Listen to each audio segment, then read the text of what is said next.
Across the UK, online and on DAB. Talk Radio. We'll get you talking. Talk Radio. Thank you, Baldy. Thank you, The Tramp. Good evening, dear listener. This is Iain Lee on Talk Radio. Just as we were walking into the studio, it suddenly dawned on me, I haven't done any of the prep. So, on that bombshell, let's see what happens. Late Nights with Iain Lee on Talk Radio. Late Night, Iain Lee on Talk Radio. We have ways of making you talk.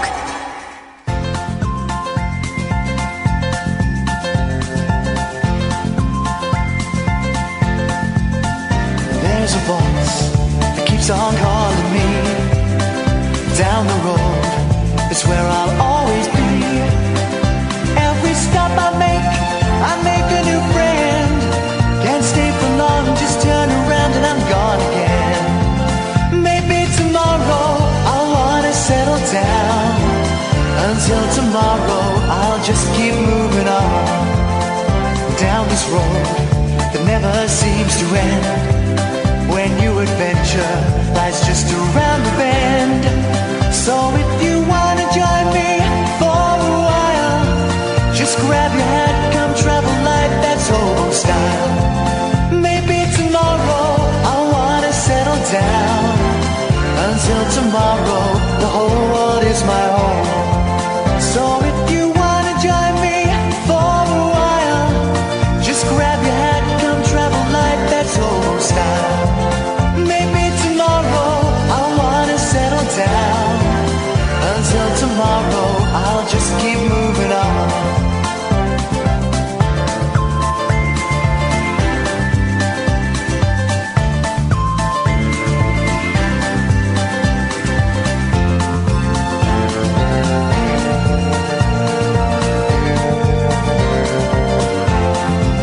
Maybe tomorrow I'll wanna settle down. Until tomorrow, I'll just keep moving on. There's a world that's waiting to unfold. A brand new tale no one has ever told. We've journeyed far, but you know it won't be long. We're almost there and we paid our fare with a hobo song. Maybe tomorrow I'll wanna settle down. Until tomorrow I'll just keep moving on. So if you wanna join me for a while, just grab your bag, I'll travel like that's old style. Maybe tomorrow I'll find what I call home. Until tomorrow, you know I'm Bored of that now. So, I was worried I was losing my voice. Hang on a minute, we've got a call from Switzerland. Good evening, Peter. Hello, Ian. Hello, Switzerland. Don't know why I'm shouting, as if it makes a difference when I'm on the phone, but it sounds important to me. What's happening in Switzerland? Wagwan in Switzerland? What always happens in Switzerland? Yes. Nothing. Oh, no. Let's compile. This is tonight's show. We're compiling a list of the top 5 most boring countries in the world. Switzerland is... I've not done any preparation for this evening's show. I was too busy watching cannon and ball videos on YouTube. Seriously. Well, that's the way to live. All evening I was watching cannon and ball, and as we came in I saw some papers. I went, oh! I forgot to look at the papers and get any stories. So we're going to make it up on the spot. So we want the top 5 boring countries. And Switzerland is in there somewhere. We don't quite know where. It'll be in the top. So my girlfriend's going to kill me when she sees this because she's Swiss. So I've then caused a whole Does she have an army knife? About boring places. Huh? Sorry? Does she have an army knife? No. Oh, no. Yeah, she bought me one, I think. I may have dreamt that. And I'm just thinking off the top of my head. But most of the boring countries in the world are in Europe. So maybe the others? Brexit was right. Okay, well, New Zealand, that's not in Europe. Yeah. So New Zealand is boring. Yeah, it's definitely dull. Never been there, but, you know. Well, Ed's given me the finger. Notice he's using an American insult. He's given me one finger. Unbelievable. They haven't got... They're so boring, they haven't even got their own rude hand. That's a British one. No, he's given me 2 fingers. That's British. They haven't even got their own rude hand gesture in New Zealand. That's how dull they are. Other dull countries. Well, Norway. Yeah, Finland, Norway, Finland. They're different countries, aren't they? I mean, I think you might cut out there, sorry. No, I didn't cut out. You cut out. You cut out. So far, we've got Switzerland. You must be breaking some sort of Ofcom rule, just saying these places are all awful. No, listen, guys. Just writing off Switzerland, countries. New Zealand, Norway. Hang on a second. Line 1, can you name a boring country? Azerbaijan.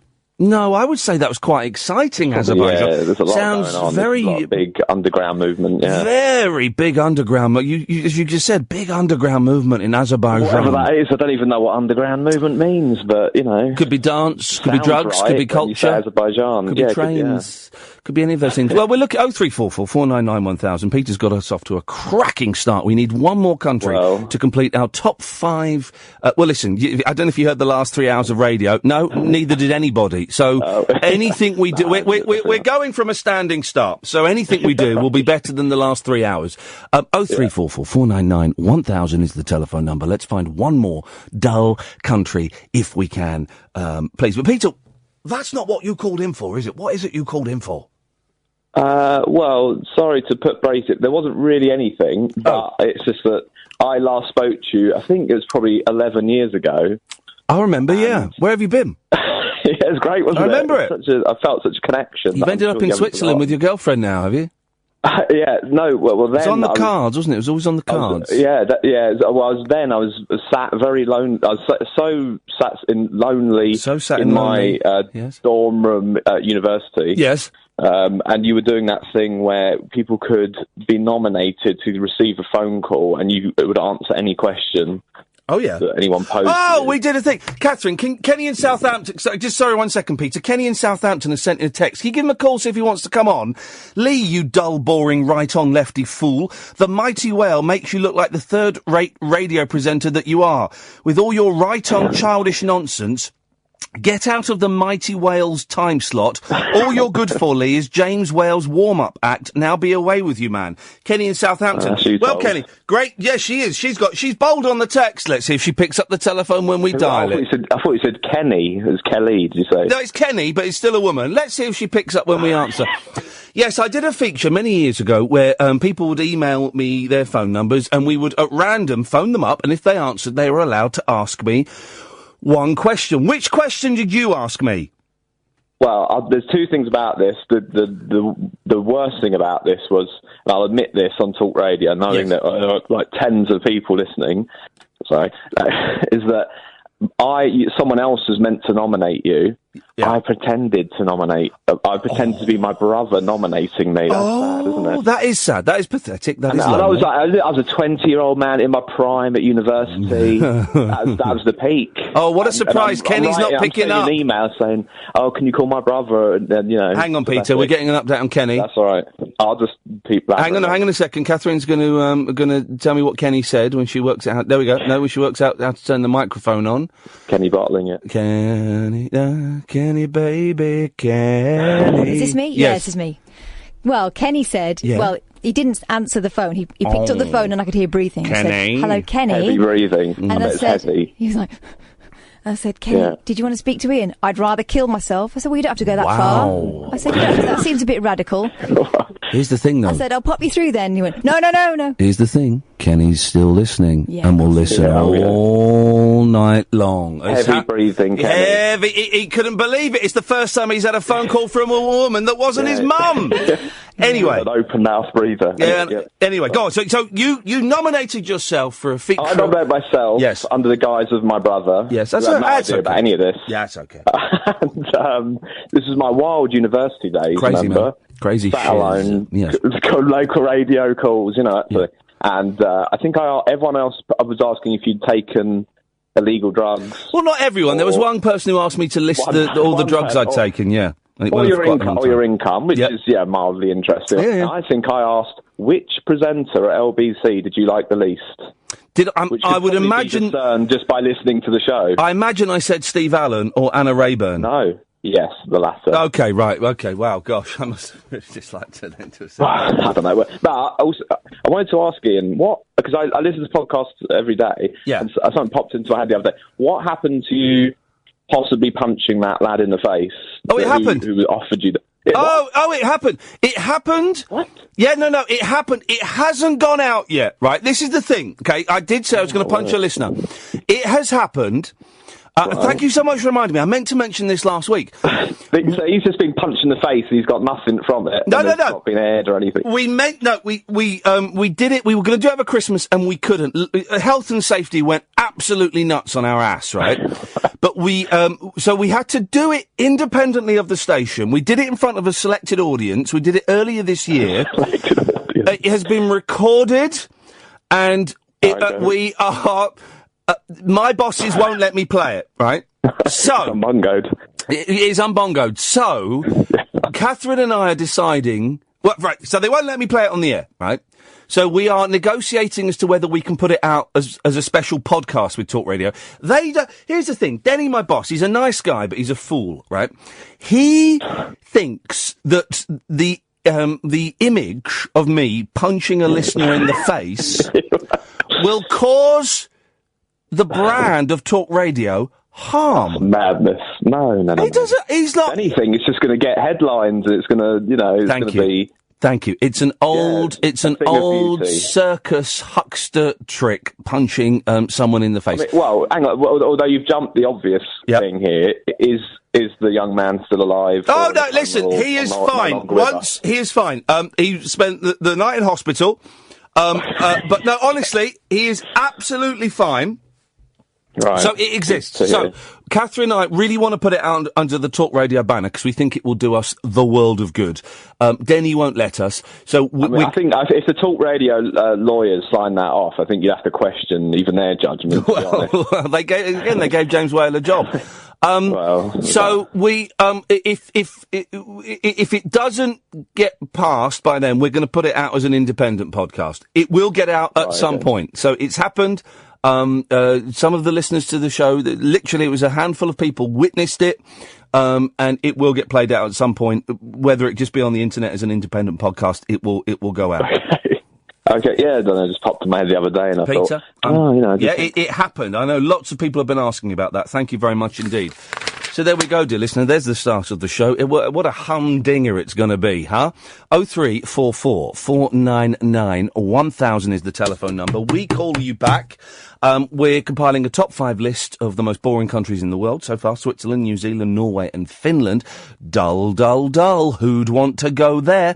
I also want to talk about the pools. Does anybody still do the pools?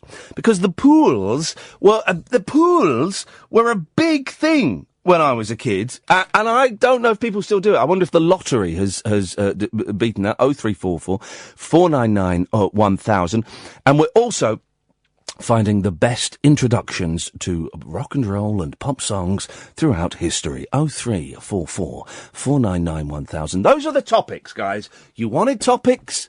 I'm giving you topics. But of course, you can call in about absolutely anything you want. Apart from Brexit. Okay? 0344 499 1000. Late Nights with Iain Lee on Talk Radio. The radio show for people who know the best part of the day is the night. Late Night Iain Lee on Talk Radio. We have ways of making you talk. So much has happened since we last met. May I say hello to Tom? And, I suspect Tom is the only student that I spoke to today who's listening. I went and did some teaching today. I'll talk about the rabbit hole that we did last night a bit later on. But I went and did some teaching today. Imagine that! Don't get too excited, Ian, because your voice is hanging by a thread. It's touch or go, touch or go. I'm going to go home, have a little steam tonight. Touch or go. The voice hanging by a thread. Oh, by the way, we're on Periscope, periscope.tv/Iain Lee, if you want to watch. I was invited by a lovely lady called Julia, to go and, I don't know, is it called teaching at a university? Am I lecturing? I wasn't giving a talk. I was talking for an hour, so I gave a lecture.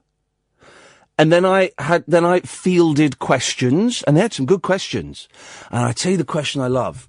And I've done a few talks at universities, but this is the first time I've gone to actually take a class. And I'm going back in a month to kind of, take another class there. I love it because they've always done their research and their homework about me.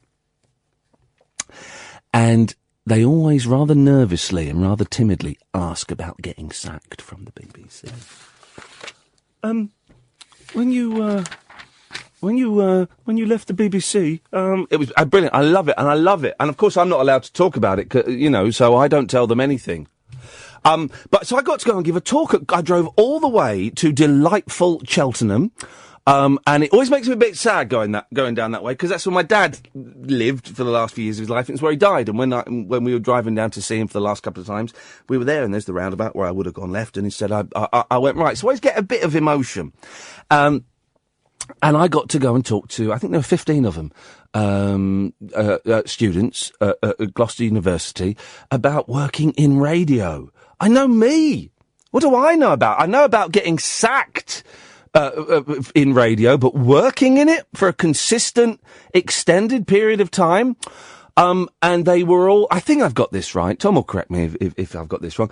The sports journalists, I think. So they were all, kind of into sporty stuff. And, I told them tales of Jason Cundy and Adrian Goldstein being, Andy Goldstein, being massive idiots, and having their wangers out constantly. And I gave a talk, and I think it was all right. I mean, I don't know. They were all very attentive. So we gave a talk, then we had some questions, and then we did a little workshop thing where they split into groups, and they had to come up with 5 topics. They pretend they were producing my show, and they had to come up with 5 topics. They did excellently, Catherine. You should have a word with some of them. And we sat and we kicked around these ideas, and we discussed why I thought there's no right or wrong answer, you see. We discussed why I thought some of them were better than others, and we found ourselves talking about one for about 10 minutes, and I said, that would definitely get on, because we've just sat here and chatted about it without, kind of thinking about it too much. And then they went off and recorded a little 5-minute, piece based on one of the questions, what they came up with. And I'll be honest, we're all old farts. We're screwed, us lot, because there's loads of talented people. The one thing that interested me, right, 'cause it's been a long time since I've been in a classroom proper, right, and this isn't a criticism of anybody at all. I just found it interesting. There was one lad on his phone the whole time.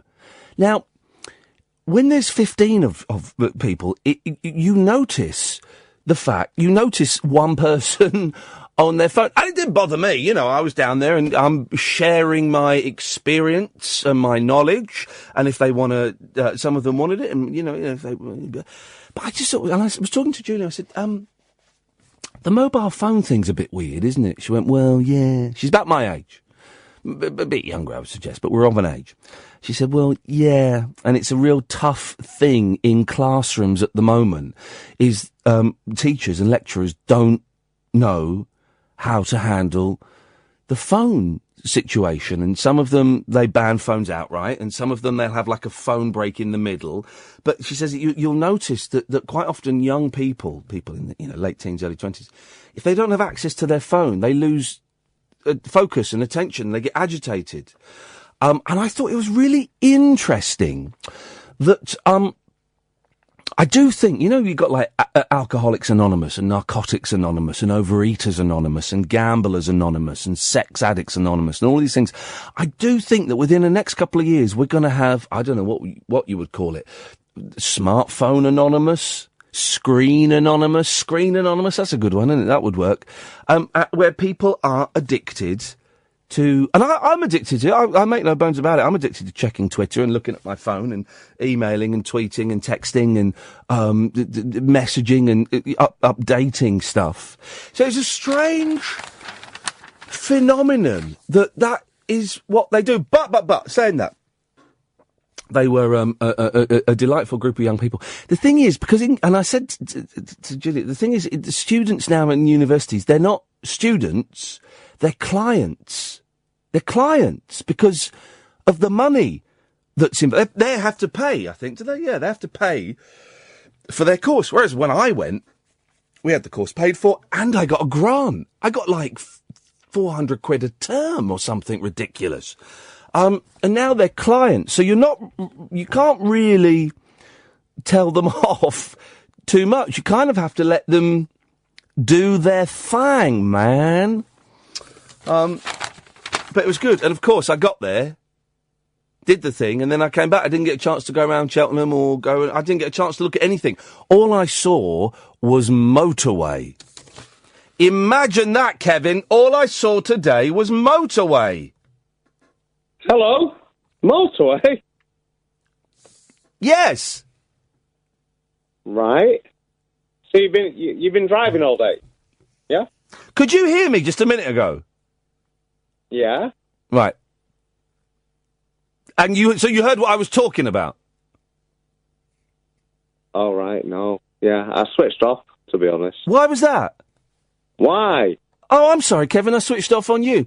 0344 499 1000 is the telephone number, if you want to give us a call. Caddick! Hey, Ian! Hey, man. Being a fan of radio myself, I was really interested about your university teachings. Yes, well, I'm a very wise... I don't know if they got anything out of it. I just went there and played some clips of radio that I thought was quite good, including bits from our very moving Bowling Green Massacre special. We had Herb Schatz, a bit of Herb Schatz. They enjoyed that. I wonder how many of them were going to hospital radio. Or maybe real radio? Well, we're going to start on hospital radio before going into real radio. No. That's how I started my radio career. And how's that going? The station closed in 2010. Right, okay. Go on, we'll give him another chance. Okay, but you don't... yes, that is a way in, but I don't think that's necessary. I think a lot of these young people, if they choose to, will get jobs at local radio stations as a start. I wonder if we'll get any at my local BBC station. They might do, Caddick, although it's run by a tyrant. Oh, dear. Oh, dear. Another person what sacked me. Caddick, I'm not going to let you flounder around with nothing. I want meat from you tonight. I'm not just going to use you. How was the weekend with the lads? No, I'm controlling this conversation. I want meat from you, Caddick. I want from you either a really boring country or I want one of the greatest intros in pop music or rock and roll. One of the greatest intros, Bohemian Rhapsody by Queen. The intro? Hit the ground running from the singing. Sing it. Sing the intro. Is it the real life? Is it just fantasy? Caught in a landslide, no escape from reality. I think, Alan, that's a pretty poor intro. Because the Queen, they hit the ground running with. I don't think they did. I think it was a standing start. Well, they'd always hammer to fall. Go. How does the intro to that go?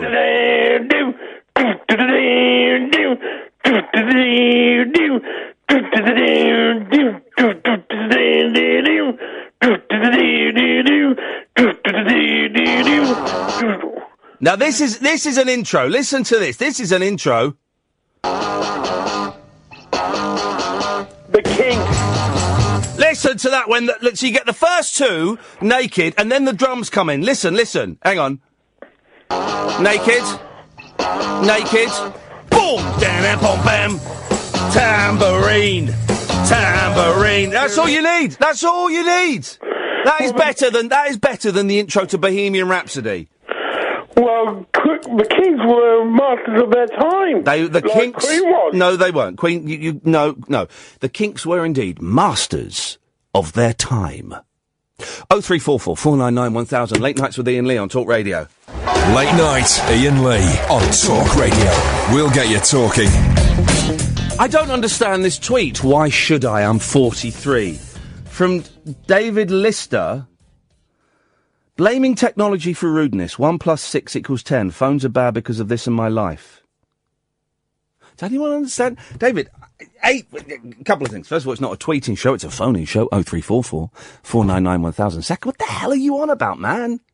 As the former Prime Minister of Sweden said in reference to Donald Trump, what's he been smoking? He actually tweeted that.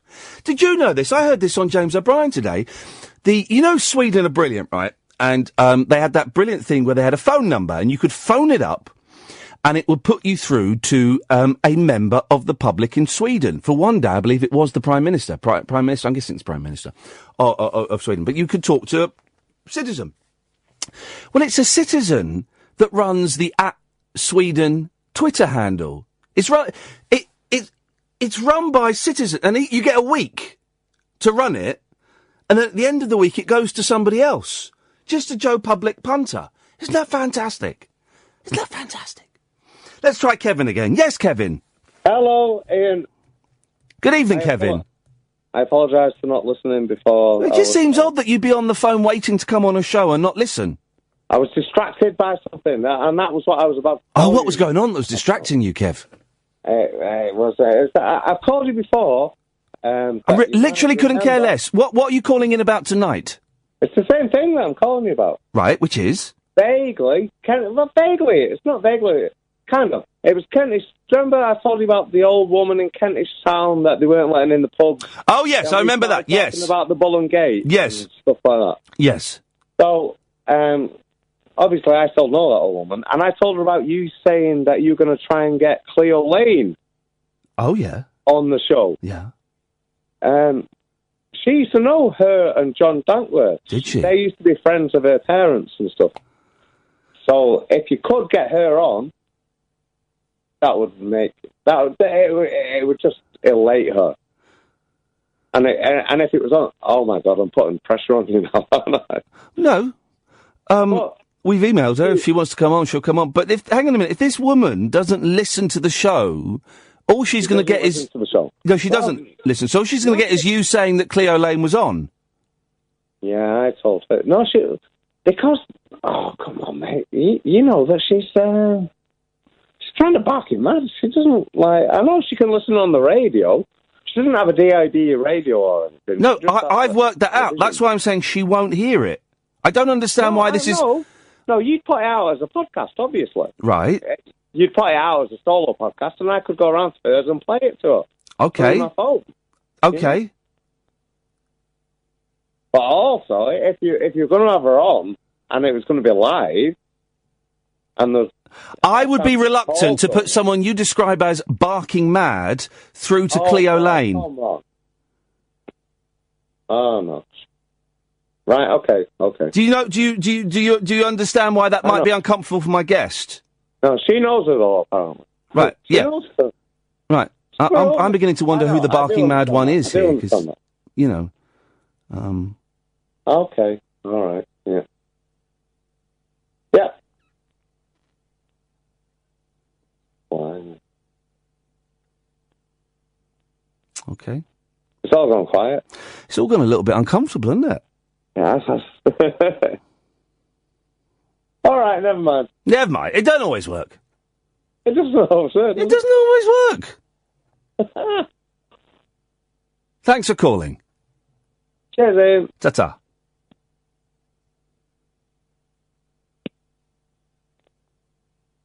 Well, that was weird. I mean, I don't know what I was meant to do with any of that information. I would. We've emailed Cleo Lane. I don't know if we've heard back from Cleo Lane. We haven't heard back, so that may or may not happen. I would imagine, because Cleo Lane is of an age, it would be a pre-recorded interview. And I would be very reluctant to put someone on who, the gentleman who knows her, describes her as barking mad. Gosh, that's a warm, loving term, isn't it?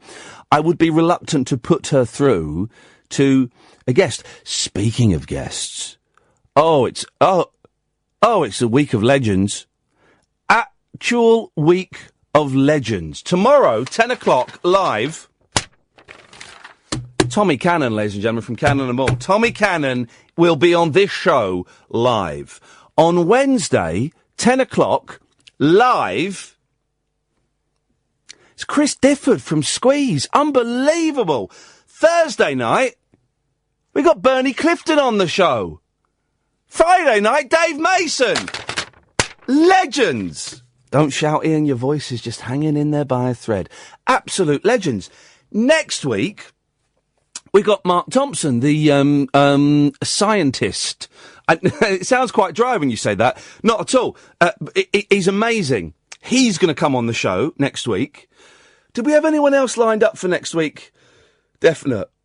We're working on a few, including. I heard, and I don't mind saying I heard this on Radio 4, right? I was so... Listen, good radio is good radio. A good story is a good story. It was on PM, and I listened to it, and it blew me away. It's this gentleman who lives in America now. He talks about his brother apparently committed suicide, right, in the early 80s, at a gay cruising... it's like a cliff top type thing, in Australia, right? And the police said, oh, it was suicide. Right. But over several years, tens of other gay men in that same spot apparently committed suicide, according to the police report. It's about 40 blokes. 40 young men. 40 young gay men at a gay cruising point near a cliff top, all apparently just committed suicide. Not suspicious at all, is it? This gentleman, Steve, it's his brother, is called Scott, and I can't remember their last name, which is, I'm hesitating with the names a bit, but Steve, is adamant, and it seems pretty obvious that it wasn't suicide at all, that it was possibly a serial killer or a gang of killers that, you know, would go and rough up gay men and would then just push them over the edge of the cliff. And this has been going on for about 35 years, I think. And the story really is picking up pace in Australia as it's got more and more public. And it's such an incredible story. There's two reasons why I want to get him on. One, because I just think if it had been heterosexual men or women, this would be one of the biggest scandals of all time. This would be one of the biggest serial killers of all time, right? Because it's gay blokes in the 80s. In Australia, it's a very macho kind of era and culture. Yeah, it's just blokes killing themselves, you know, because they were struggling with their sexuality. Alesha, I will come to you in a minute. So I just think it's on a human, you know, as a father, as a son, as a brother, that story just got me right there in the middle of the chest. It just got me there, and I was gobsmacked. And also, you never know who's listening, do you? You never know. 35 years ago in Australia, we got listeners all over the world. We got people living here who lived in Australia. I know we got listeners who are Australian or who lived in Australia. You never know who's listening. And all you need is one person to go, oh, hang on a minute. I'm not suggesting we're going to solve the crime, but it's such a powerful story, and this brother, this man, shows such dignity in telling it. Honestly, I'm talking to him now, and we're trying to find a date. The story will blow your minds. It's incredible. So we got some good guests coming up. Trust me. 0344 499 1000. Alesha. Hi. Hey, Alesha. How's it going, man? It's good. Good. Nice one. What you got for us? I was just calling because me and my dad are bored, so I thought I'd ring you up and tell you a really funny story that happened today. Beautiful. I'm bored, and I'm doing this.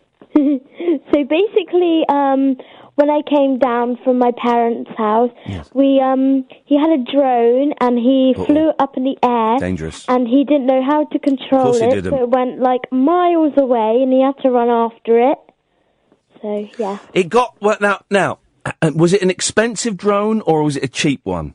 I think it was an expensive one. Oh, because I experimented with droning last year, and they're really, really hard, Alesha, to control. I mean, really hard. I got cuts on my face, my ears. I got cuts on the back of my neck.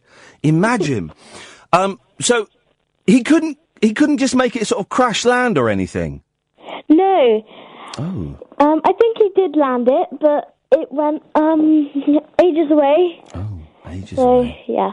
So, but he got it back? Yes, he's got it back. Did he, was it one of those ones that can film? Yes, but unfortunately, Dad. it didn't record, which I found quite disappointing. Because it would have been funny to watch. I don't know if you've seen it, Alesha. It's a very popular television programme on Channel 5 called Laugh Out Loud, right? And it's different themes. And I did one last week, Toddlers Make You Laugh Out Loud. Yeah. And there is the funniest clip. I'll find it. It'll be on YouTube. It's so funny. It's a toddler stealing his dad's phone, right?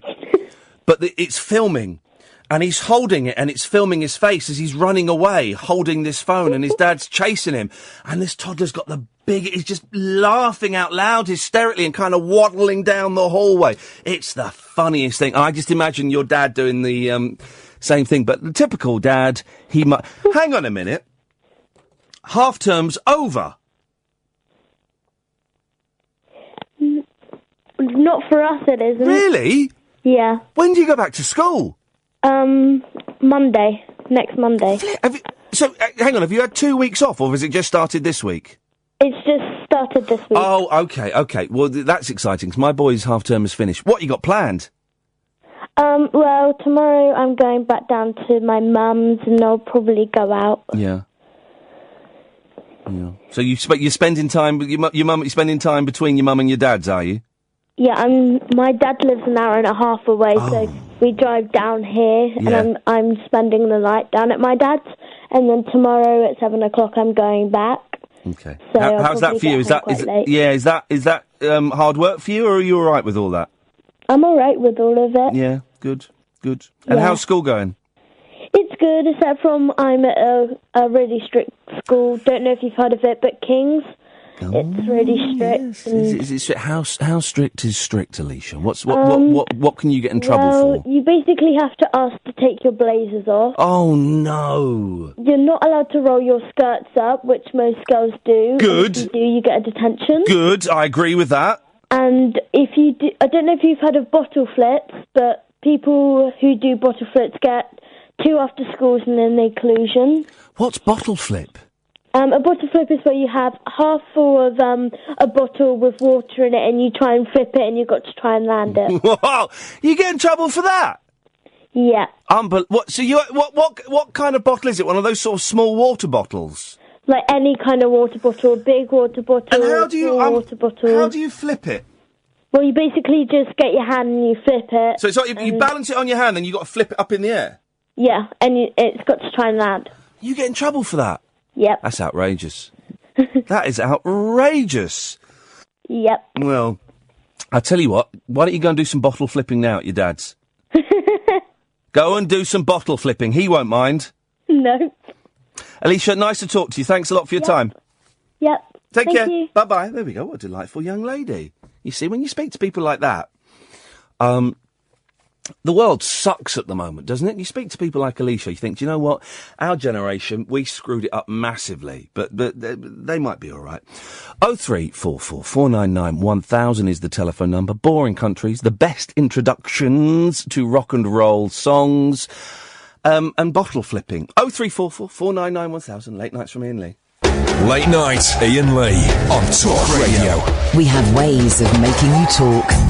Here we go. Get rid of the music. Here's an introduction. Someone just suggested this on Twitter. Here's an introduction. This is classic. Ready? That is an intro to a song. Straight away, you know what the song is. You know what you're going to get. A little bit of sexy fun. That is a cracking intro to a song. 0344 499 1000 is the telephone number. I want the best intros to songs. That's rubbish. And the intro's got to be boom. You're in. Oh, I know what this is. 0344 499 1000 is the telephone number. Richard. She was very young for you to be calling her sexy fun there. What, Britney Spears? Yeah, she was 15 when that song came out. Well, it's a bit of a... Well, no, I'm not talking about her as a child, you idiot. I'm talking... It's a song. It's a bit of a sexy, fun song. Okay, yeah, all right, okay, I think she was older than that. No, she was dressed as a schoolgirl in the video at the age of 15. Yeah, because it's like a. I think she might have been 16. But Thank you. That's a whole. Do you know what the difference between 15 and 16? Do you know what the difference is between? Can you hear me? Can anyone hear me tonight? Sorry, hello. Yes, Richard. What have you called in for? Okay. All right. Well, I was about to say I really enjoyed the rabbit hole last night.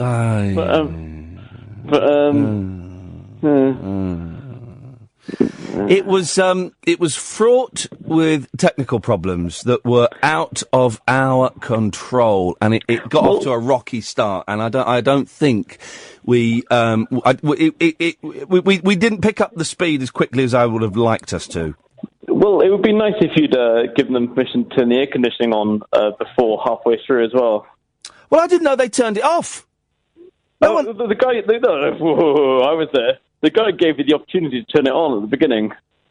And, well, hang on a minute. Well, I don't know if you noticed, Richard, I was a little bit busy at the beginning trying to get the bloody recording to work. I didn't hear him say, do you want the aircon on or off? Okay, that was the thing that happened. All right, never mind. I really enjoyed it regardless. Great, that's great. What is wrong with everyone tonight? Jeez. What is wrong with everyone tonight? For those who came to the rabbit hole yesterday, thank you so much. It's appreciated.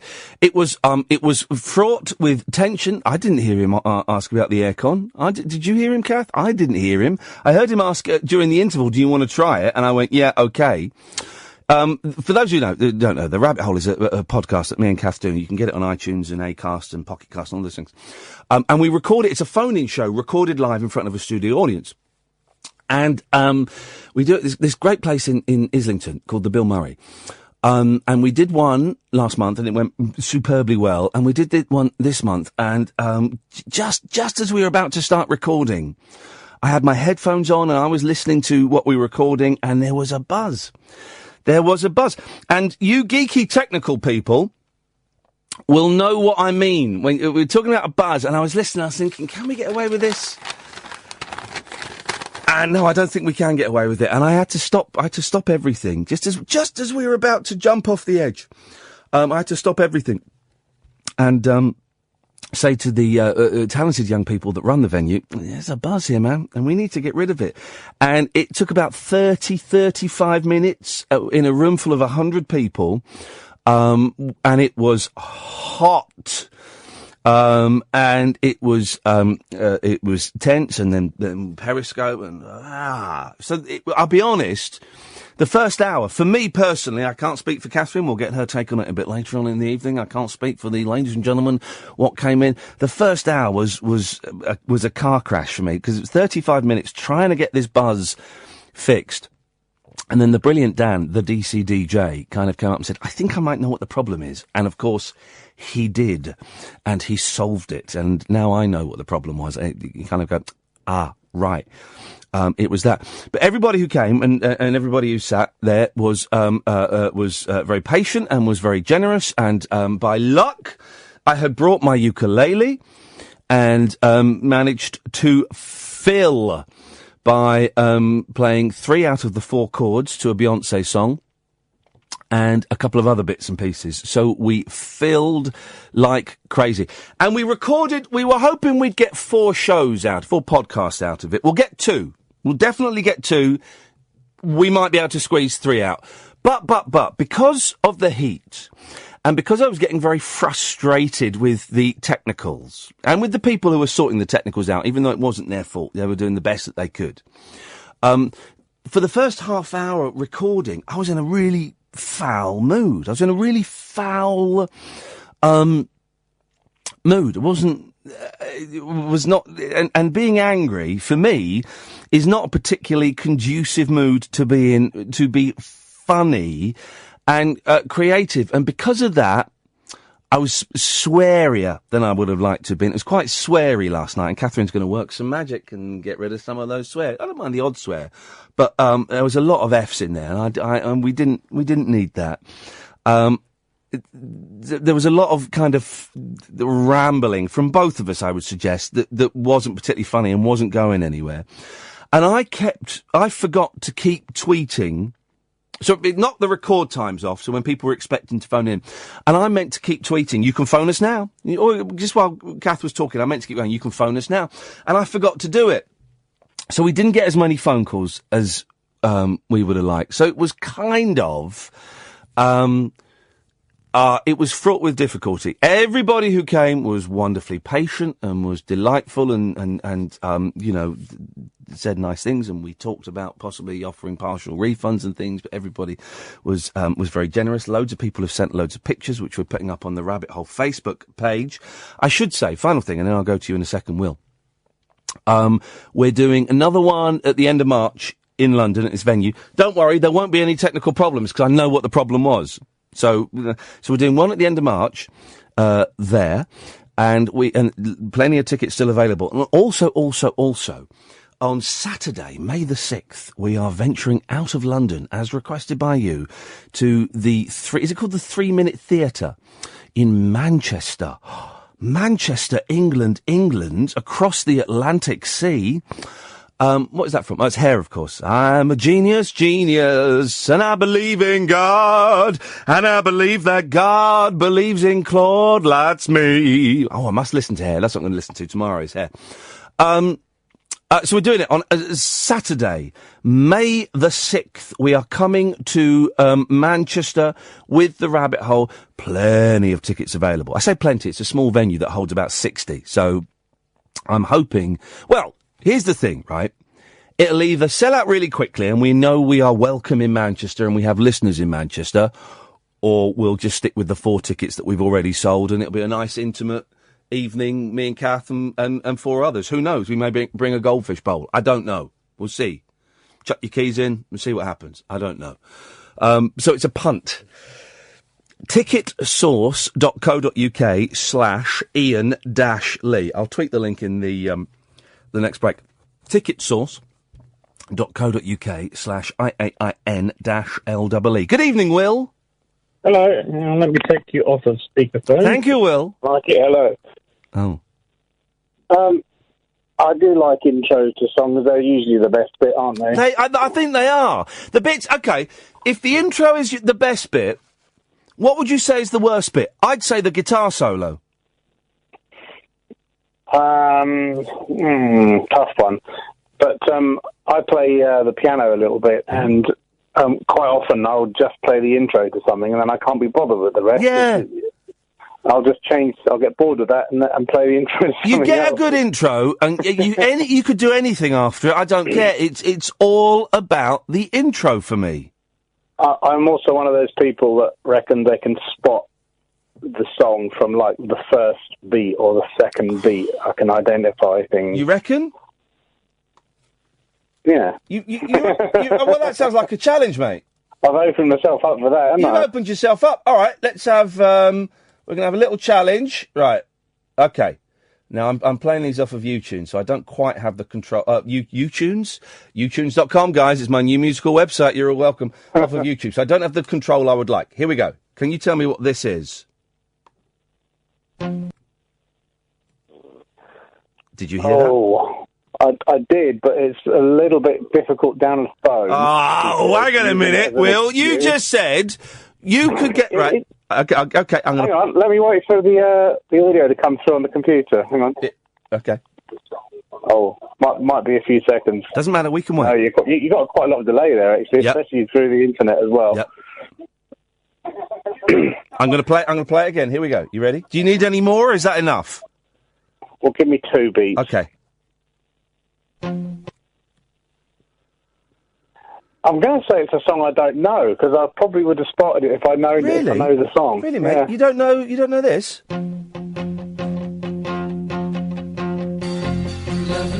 Oh, I know what it is. Yeah, Yeah, so does the entire country. Go your own way. Well done, yes. So, sorry, when you said you can recognise any song from the intro, you mean once they've started singing the first verse? Well, no, I mean ones that are in my own MP3 collection that I'm really familiar with. That's a little bit better. I was being a bit unfair. Give me the best intro then of all time. Oh, that's really hard. But I'm just off the top of my head. Charlie Dole, Pilot of the Airwaves. What? What the hell is that? Oh, come on! I bet if you put it on, you'll go, "Oh, that!" Oh, hang on a second. Let's find out. Hang on. Charlie Dore, D-O-R-E. Here is my request. You don't have to play it, but I hope you'll do your best. Hang on a second. You're saying that's the best intro? That's worse than the intro to Bohemian Rhapsody. That very, very similar. Oh, it's much better. Proper Acapulco singing there. Well, I mean, you're saying that's the best intro ever? Okay, now, the next song I'm going to suggest you're going to hate because it's a reggae song. Yep. All right, One Love, Bob Marley. Thanks so much for calling, Will, but I'm afraid we have to end it there. 0344. Do you guys know anything about music? Or do I need to keep educating you? 0344 499 1000 is the telephone number. If you want to give us a call this evening, you can do. You're more than welcome. We call you back. Late Nights with Iain Lee on Talk Radio. Late Night, Iain Lee on Talk Radio. We have ways of making you talk. We'll talk about Steve Hewlett later on. I've just seen some terrible news. And it's on a few websites. I don't know. David Cassidy reveals he's battling dementia. Oh, no. Oh, no. As you know, this show is We Heart David Cassidy. Oh, no. That's terrible news, man. In the great scheme of things. David Cassidy, this is from People Celebrity. It's on a few different websites. David Cassidy reveals he's battling dementia. The 66-year-old actor reveals to People that he is fighting the memory loss disease. Cassidy, who watched his grandfather battle... Oh, no! Oh, that has ruined my evening. Hang on a minute. Let's get a nice...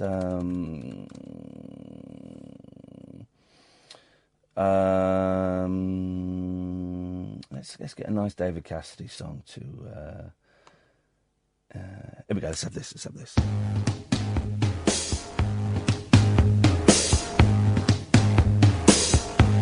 No, hang on a minute, that's distorting like crazy. Let's get one that doesn't distort like crazy. I don't know why it's doing that. Let us try. Oh, no, that's terrible. That's absolutely shocking news. I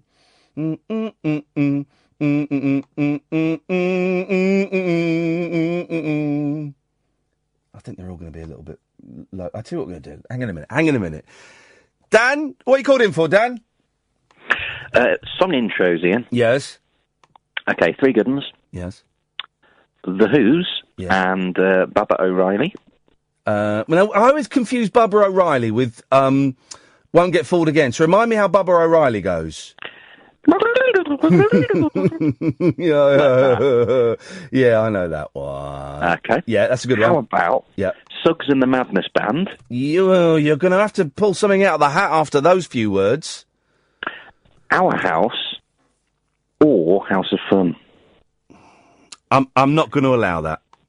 You've got to allow Our House because it starts brilliantly. How does it start? Wrong. Completely unlike the rest of the song. No, I'm not allowing that. I think we're going to have to fall out. Well, unless you've got something that trumps it, you might have something that trumps it. Kylie Minogue, Better the Devil You Know. Yeah, I'm having that. Thank you, Dan. Let's have this for David Cassidy, shall we? Oh, man. Why is it doing... Hang on a minute. Didn't we have ourselves some kind of a summer? Didn't we have ourselves some kind of a time?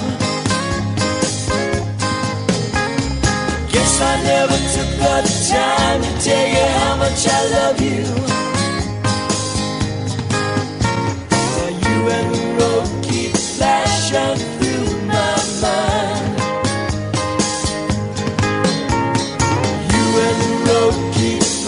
flashing through my mind. Caught a sunrise service on a Sunday in North Dakota.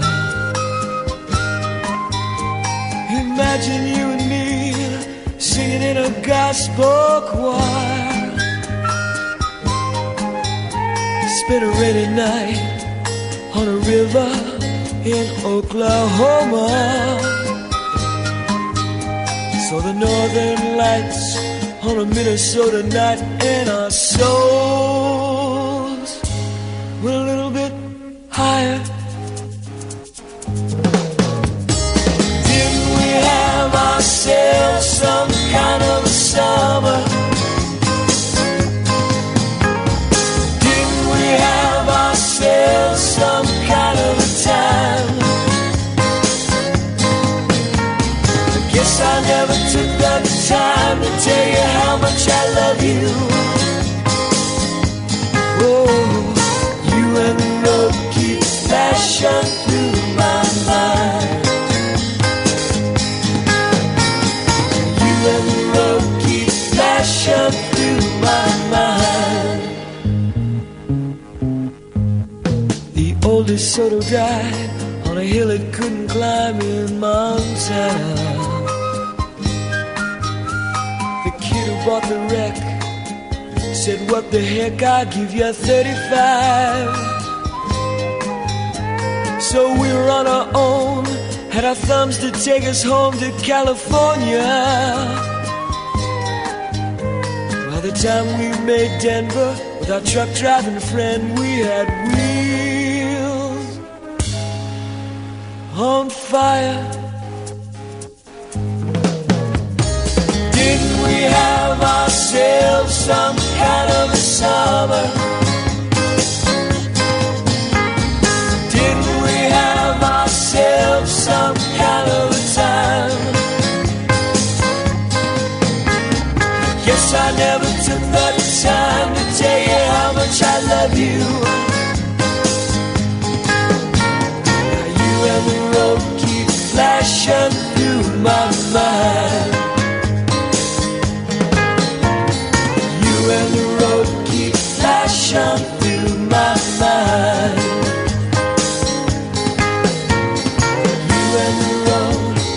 You and the road on my mind. Oh man, that's ruined my night. I don't know why that was distorting, but it's still a cracking song. Oh, that's ruined my night if that's true. You know I've been hunting David Cassidy down to get him on this show. And oh man alive, David Cassidy announces he's got dementia. Flippin' heck, what's the world coming to? And we'll come to that in a minute. Let's go to Keith. Yes, Keith? Hello, mate. Hip, hip, hip. Hip, hip, hip, Keith. I'm alright. I'm really upset about David Cassidy. Yeah, well, do you know what? I mean, the sort of music that you like, I think you're going to have to steel yourself. No, it's pretty rough. Few years. I know, it's going to be... Oh, that's cheered me up no end. Thank you, Keith. Thank you, Keith. You're welcome, man. Yes. Listen, sorry I missed you last night. I had a bit of a rough weekend. And I was planning on coming down, and I didn't get down there. Well... But, we waited. You know, We waited. Well, you know. Podcasts will be out Thursday. Go to iTunes or Acast, type in a rabbit hole. And, of course, don't forget, dear listener, every flipping day, we release at least one podcast from this show, sometimes two. And I still had people today tweeting me going, where's Friday's show? Where's Friday's show? How can I make this any clearer, right? Friday's show goes out on a Monday, about 7 o'clock in the evening. Monday's show goes out on a Tuesday, about 7 o'clock in the evening. Tuesday's show, back to Friday. Friday's show goes out on a Monday, about 7 o'clock in the evening. I don't understand how much clearer I can make it for you guys. Let me put my corporate hat on for 1 second. Please do, Keith. Yes? It's going on. You can always go in and listen again. Oh, thank you, Mr. Talkradio.co.uk. Yes, you can, dear listener. You can go to the talkradio.co.uk website, click on radio, click on my show, click on any day you want to listen to. Boom, you're in. You can listen to the whole 3 hours. So easy. Yeah, it literally is so easy. So what's happening in your world?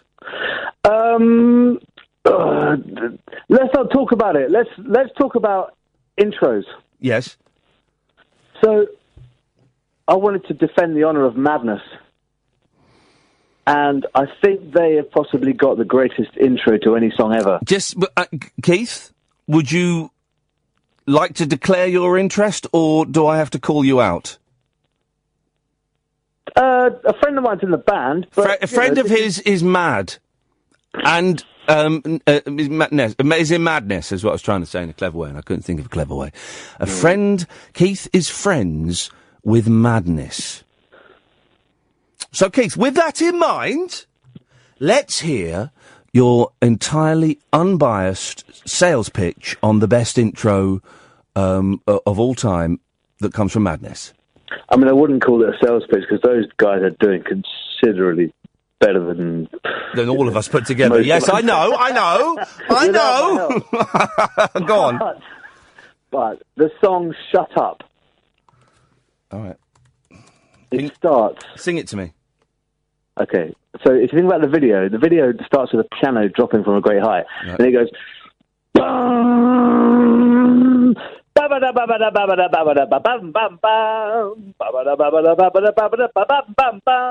Because I didn't do it, because I wasn't there. You're in the song now. The intro's. Hang on. Let's. Don't just cut me off, man. Come on, you're the pro here.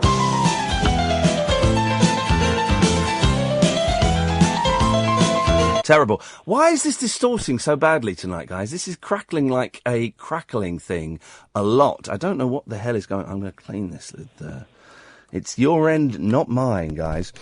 No, I'm not allowing that. It's an awful introduction. Oh, you're a terrible man. No, I'm not. I'm fair. I'm firm right now, believe it or not. But I'm also very, very fair. Very fair. I'm always extremely firm when I speak to you, Ian. Thank you. Good night. No, we've not finished. Oh. There's more. There's an addendum. Man, I've given you 2 opportunities to cut me off. No. Okay. Yeah. Okay. Do you do the pools? Do the pools still go? The Littlewoods pools? Just hang on a minute. Let's just step right back. Is Littlewoods still going? And I don't mean Dominic Littlewoods. I mean the actual shop, Littlewoods. You mean, can you go into a Littlewoods shop and buy something? Yes, because I associate Littlewoods with British home stores, i.e. the olden days. So are there any Littlewoods? Hang on, let's go back even further, before we even ask that question, right? What is Littlewoods? It's a shop, right, but what do they sell?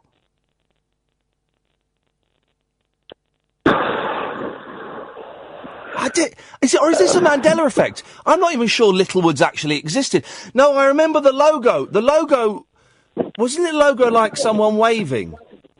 Do you know what? I know for a fact that Littlewoods did actually exist. You know, I grew up in South East London, and there was a Littlewoods in Woolwich. Yeah. And they were like the low rent Marks and Spencers. Right.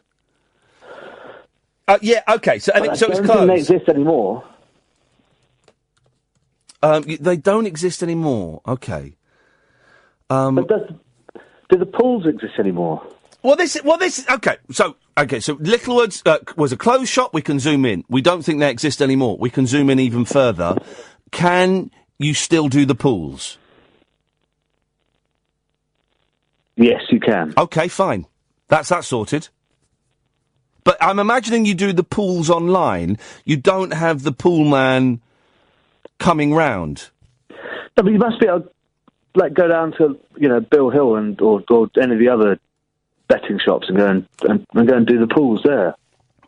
Well, because the pools, it was called the pools because all the money that the pools man collected, it was all pooled together, wasn't it?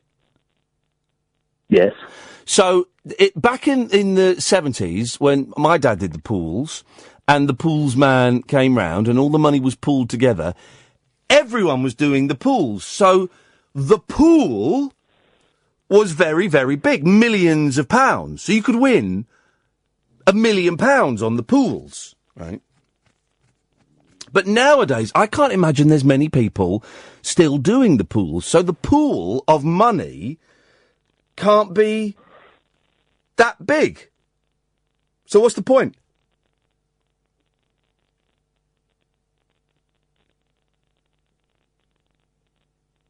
Keith? Keith's gone. Wow, there we go, you see. He's gone off to do the pools. He thinks he's found a money-making scam. 0344 499 1000, Late Nights with Iain Lee. Do you do the pools? Uncut, after-hours conversation for the up-all-night generation. Late Night Iain Lee on Talk Radio. We have ways of making you talk. 0344 499 1000 is the telephone number. As always, we're on... Oh, not as always. Let me... Well, back away. We're on Periscope tonight, periscope.tv/Iain Lee if you're watching. Good evening. As always, you can call in about anything you want. This is the only show on British radio, possibly worldwide, but on a proper radio station. I don't mean like, broadcasting from Nana's spare room or something, where you can call in throughout the 3 hours about anything. Prepared to be challenged. If you're spouting, what I consider to be guff or nonsense, you'll be challenged. But you're welcome to call in about anything. However, some of you have asked for more topics to encourage people to call in, so I'm happy to do more topics. Tonight's topics are, we're looking for the 5 most boring countries. We've got 4. Switzerland, New Zealand, sorry Ed, Norway and Finland. We're looking for the best intros to pop and rock songs. And have you ever done... Do people still do the pools? And what is Littlewoods these days? 0344 499 1000. Harry's on the line. Good evening, Harry. Hip, hip, hip. Hip, hip, hip. What kind of cake? Lemon drizzle. Of course. Yeah, always. What makes a good intro? It's going to be catchy and memorable. Right, I can't remember what the song's called nor the artist, but it's very famous. Okay, well, I'm going to kind of rule it out because you don't know what it is. Are you serious? Well, what song is it? I think the artist is Baker Street. And do you know what the song is called? No, can't remember. Is the song called Jerry Rafferty? No. No. How does it go? Bum ba dum ba ba bum. Bum ba dum da da dum. Bum ba dum da dum da da dum. Bum ba dum da da D major. And that's right. You can hear Catherine screaming with delight through the soundproofed glass. Yeah, that is. I'll give you that. That is classic. There's that song gets knocked quite a lot. The one by Baker Street, it gets knocked quite a lot, but it's a classic song. It's a great intro. Yeah. Do you know what, Harry? That's going on the list. Madness isn't. That's amazing. Yeah. Thanks a lot. No worries, man. Do you do the pools? Have a great night. What? Yeah. Do you do the pools? Yeah, I play keyboard and guitar. No. Do you do the pools? The pools? Do you do the pools? The what? Do you do the pools? Well, I don't know what you're on about, but yeah. When do you do the pools? 6 a.m. every morning. Okay. Do you do the premium bonds? Premium bonds? I don't get you. These are not trick questions, I promise you. These are straightforward questions. Do you do the premium bonds? Premium bonds? What's premium bonds? Have you ever done spot the ball? No. Do you know what spot the ball is? No. D major. Okay. The chords or pools? The pools. I couldn't get what you were saying. I'm saying the pools. As in pee? Yeah. No, I don't know what you're on about. You don't do that? Okay. Okay, no, that's all I've got for you this evening. Tops, have a great night. Thank you, man. None of those are trick questions. There's an advert doing the round. We may be playing it ourselves, I don't know, for the premium bonds. And, I remember it was a big thing when I'm a 70s child. It was a big thing, that, when you were like a kid in the 70s, like your granddad would buy, like a premium bond, and it gets entered into a computer called Ernie, and numbers get picked at random and you can win money. And I remember when my mum, about 8 years ago, when she moved into the care home, and I found her premium bonds, right? These little scraps of paper. I found her premium bonds. And she hadn't checked them for, I don't know, 40 years. And I thought, yes, going to be quids in here, guys. This is going to be absolutely beautiful. And she'd won nothing over the 40, absolutely nothing over the 40 years. So, of course, if they're advertising with us, brilliant, you get stuck in there. If they're not, what? 0344 499 1000 is the telephone number. Good evening, James. Oh, hello. How you doing? I'm all right, thank you, James. I've got a premium bond somewhere. Yeah, and that's the thing. A premium bond. Yeah. Well, they cost like $5 or something, don't they? I think the way it works is you can buy a premium bond and it goes into the drawer, and then like at any time you can just buy it back. So it's like a really rubbish. But it is literally, if my mum bought her premium bonds, I think they were something like 2 and 6 when she got them, right? Yeah. So she could then go into, I guess, a post office and cash that in and get the modern equivalent of 2 and 6. Yeah, which after Brexit will be about 2 and 6. Yeah, yeah, exactly. But as far as I can tell, they're a great idea, guys. Keep your premium bonds. Definitely. I remember my granddad did pools as well, and I remember, I don't remember how it works, but I just remember seeing the form and it being massively complicated. Oh, I was allowed to do it. Really? How did it work? You just put crosses in the matches that you thought were going to get score draws. So draws, I think. It. Yeah, school. And you got put 8. I think you put 8 crosses down or something, 10, 12, something like that. Yeah. And my dad would let me do it. Because I remember Saturday afternoon, we would be around my granddad's house, and the scores would come up on grandstand, and we'd have to go very quiet, and they'd announce, all the football scores, and there'd be this thing at the bottom of the screen saying how many score draws. And my dad would always be like, "Oh, nuts! I was 5 away. I was 5 off £1 million." Oh, so close. But people did. There was that woman, wasn't there? That spend woman in about 1965, Sheila Ferguson or something. I mean, not her because she was in the 3 Degrees.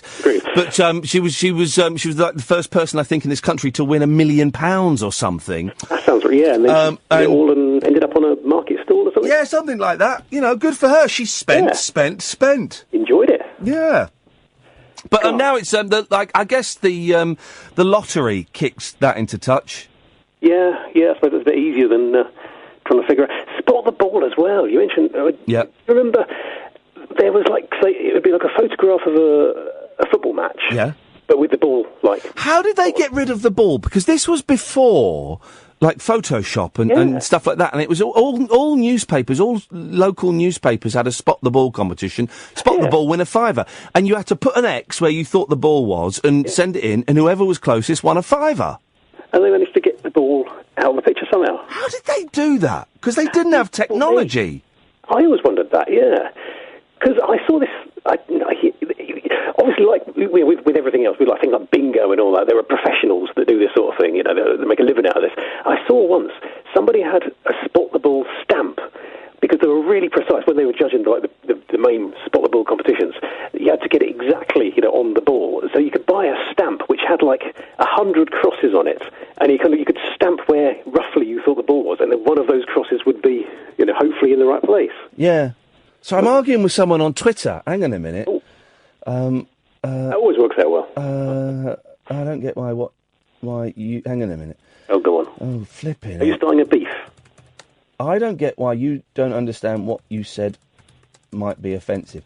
I'm arguing with Richard, right? Because I talked about we're going to get this guy Steve, whose brother was he believes, Murdered, right? A gay cruising spot, and tens, I think about 40, but tens of other men died then, and he suspects there was a murder spree. And Richard is now saying, well, actually, cluster suicides are a known phenomenon. I'm going, yeah, that's a little bit insensitive to suggest that this, you know, a lot of the evidence is pointing to the fact that this bloke was killed and other blokes were killed. So it's a little bit insensitive because, oh, no. There's a story that happened. I lost people in a place that was cluster suicides, and people calling out conspiracy theories make things worse. And he does, and he's going to now send me a whole email with the story, which I'm not going to read. And I'm wondering why he doesn't understand what he's saying is irrelevant to this story and is really insensitive to this story. I've read about this story. It's pretty clear. The evidence is quite heavy that it is at least one murder and a series of murders. Yeah. And it's odd that it's only gay people. And so to suggest that it's a cluster suicides and this brother who's been trying to get justice for the last 35 years is barking up the wrong tree. I don't understand why he can't understand that that's insensitive. That's obviously insensitive. Yeah. And don't write me a long email because I'm not going to read it. I promise you. You know, I'm getting, peace and love, Richard. Honestly, peace and love. But I don't understand why you don't get what you're suggesting is offensive. Maybe do I sound like I've got a cob on today, James? Be honest. I'm stepping away from the fader and the cut-off button. I'm sitting on my hands. People on Periscope can see. I'm sitting on my hands. Be honest, James. I want honesty from you. I think you're sounding passionate, which is a very good thing. Shall I lighten the mood? Go on. We got. The reason I'm bringing it. Yes. Is, well, you can scoff at my rubbish intros that I think are quite good. Go on. What you got? Okay, I've got a few. Number one, Elvis Costello, Oliver's Army. Yes, I'll have that. Awesome. Yes. Number two. Yes. The song which apparently inspired Oliver's Army. Oh. Apparently it was, when he first wrote Oliver's Army, it was just a box standard tune. And then they decided to add some piano because they thought it'd be really good if they nixed the piano riff from Waterloo by ABBA, which is an amazing intro. And you're saying the intro from Waterloo by ABBA is the intro to Oliver's Army?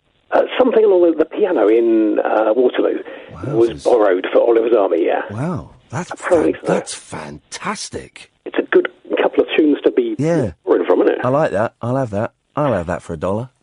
And my third one, which I think is where I'm going to fail, and I never thought of this as a great intro until somebody mentioned why they thought it was a great intro. Fun-loving criminals and Scooby Snacks. Now, I don't remember the intro. I remember liking the song. Let's fun-loving criminals. Let's remind ourselves, dear listener, of how that song starts. Make sure it's the radio friendly.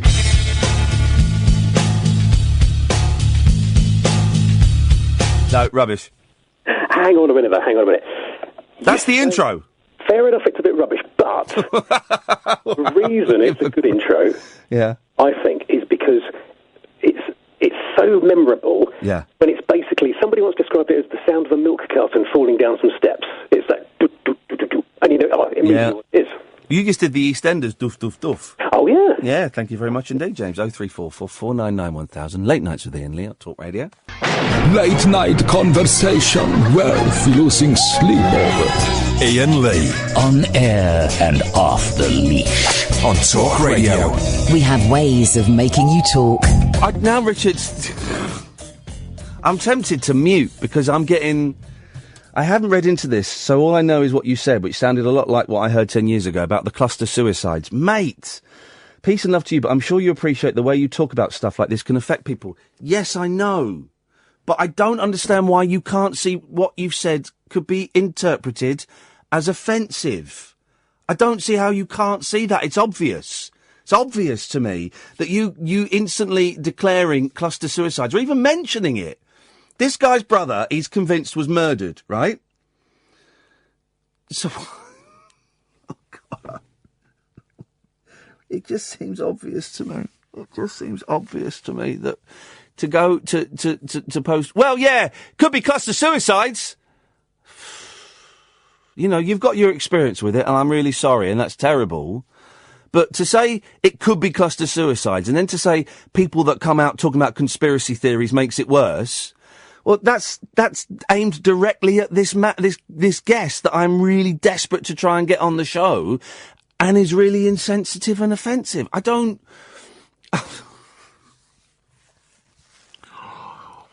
I think judicious use of the mute button will have to come into operation again. Good evening, Christopher. Hello. Hello, Christopher. Hello. Intros. We've got Chris Difford on the show on Wednesday. You don't. 10 o'clock. Oh, man. Live on the telephone, Chris Difford from Squeeze will be on the show. Do you know what's great about that? I'm going to be in Charlton on Wednesday listening to Glenn Tilbrook play records in a pub, but I have to leave at 10 to go and pick my dad at the airport so I can listen to Chris Difford on the car on the way home. No, you can't stay for 10 minutes and get Glenn Tilbrook on the phone as well, can you? How awesome would that be? Are they talking at the moment? They're talking at the moment, aren't they? Yeah. Stay for 10 minutes and get Glenn Tilbrook on the phone for us so we can say hello to Chris. That'll be Radio Gold. I'll see what I can do. See what you can do, Christopher. That would be wonderful. Chris, I've got to stop you there, mate. We've got someone on the phone called Glenn. Glenn, you're through to Chris Difford. What do you want to say? Beautiful. Yeah. Radio Gold there, Christopher.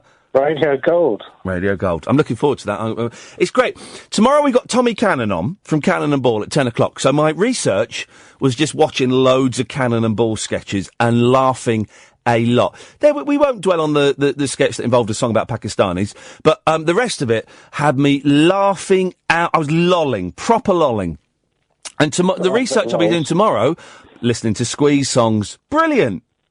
Oh, Frank, get the Frank album. Yeah, I'm doing it. I'm on it. I'm all over it. Then we got Bernie Clifton on Thursday. It's like actually gone true. Actually, one of my picks was going to be Squeeze for the intros. Whatever Squeeze song you say now, I have to accept it. It's a controversial choice because... Well, you're a controversial guy, Christopher. Pulling muscles from a show. Famously, cut straight into the song.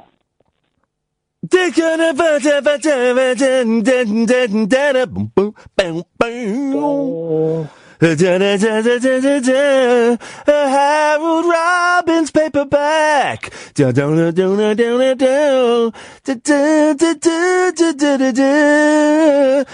behind the chalet. Our holiday's complete.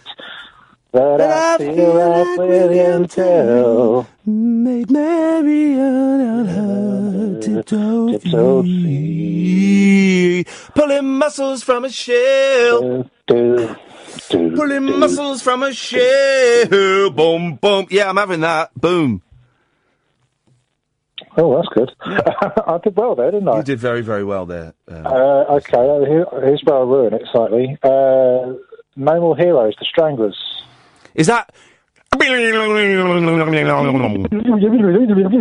I'll give you that. I don't like the Stranglers, but I don't mind. No, that's unfair. I retract that immediately. I quite like the Stranglers.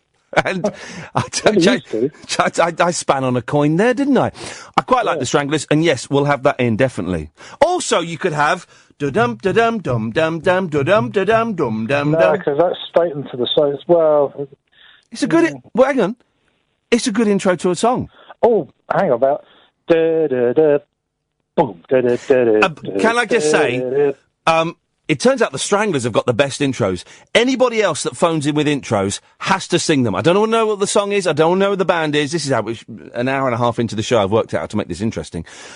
You've got to sing it. Sing the intros, yeah, that's a great one as well. Yeah, beautiful. Yeah, no, the Stranglers, best intros in the business. That's what they were famous for. Well, actually, yeah, kind of. Because a lot of their intros, they started with one instrument, and then the next instrument comes in, and the next one, and the next one. Oh, the layer, what I like to call the layering effect. Yeah, yes. Yeah, the layering effect. If I was in a band, right, in like the 80s when records sold, right, yeah, I'd be like recording an album every week. Boom, boom, yeah, boom, album, singles, double A side, album, live album, single, single, EP, album under a different name, another album under my original name, live album, B-side collection, single, picture discs, new single under a new pseudonym. I'd just be boom, boom, boom. Because in the old days, I was thinking about this, but listened to a lot of early Beach Boys over the weekend, which I don't listen to a lot. But I bought the Little Deuce Coupe album and All Summer Long for £3 on CD. So Beach Boys intros. That's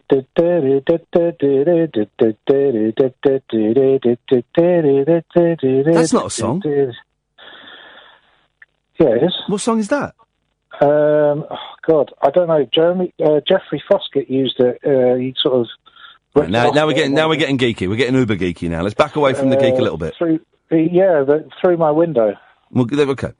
But I would just. But they released something like 4 albums a year, so that's 12 songs an album.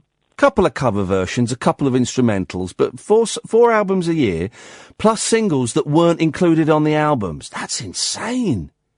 Yeah. That's insane.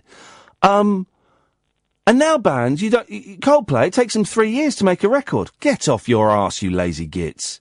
Get off your arse, Coldplay. Get in there and make some more records.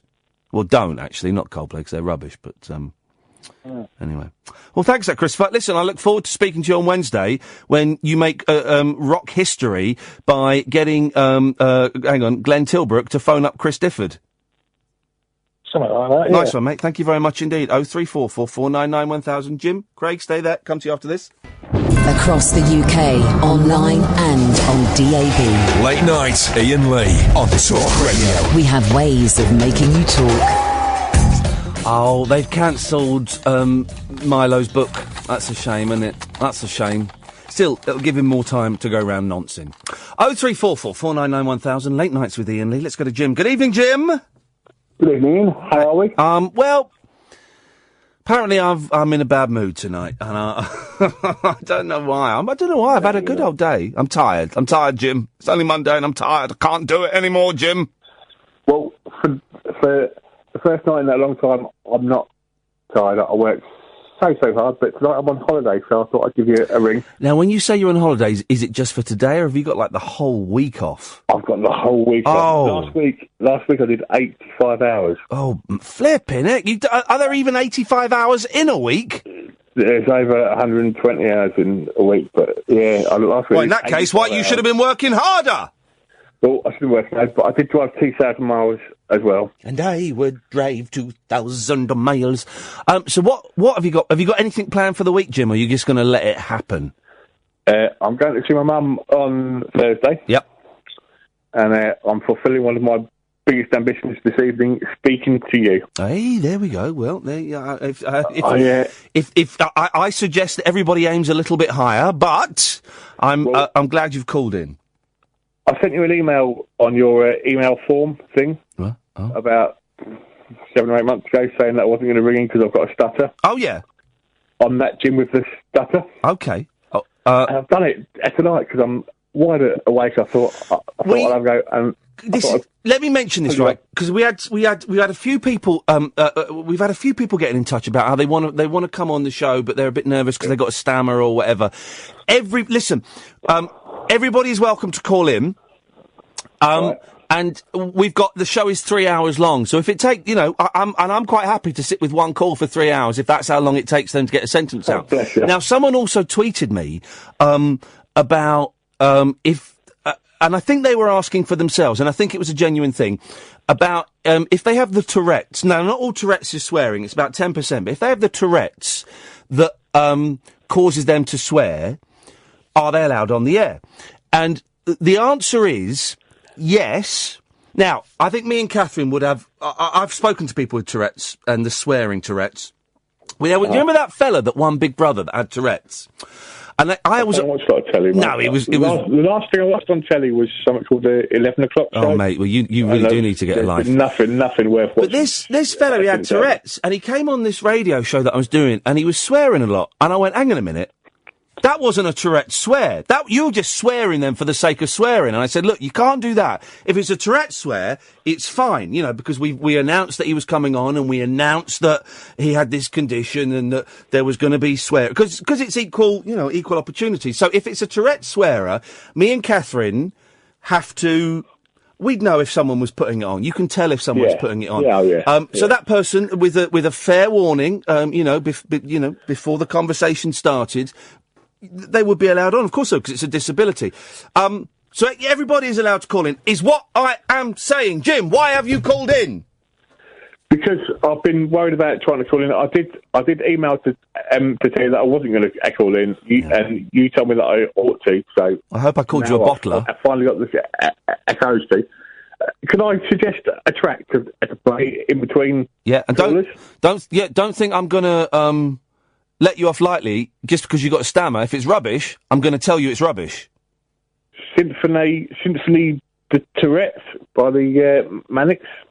That might put them all off.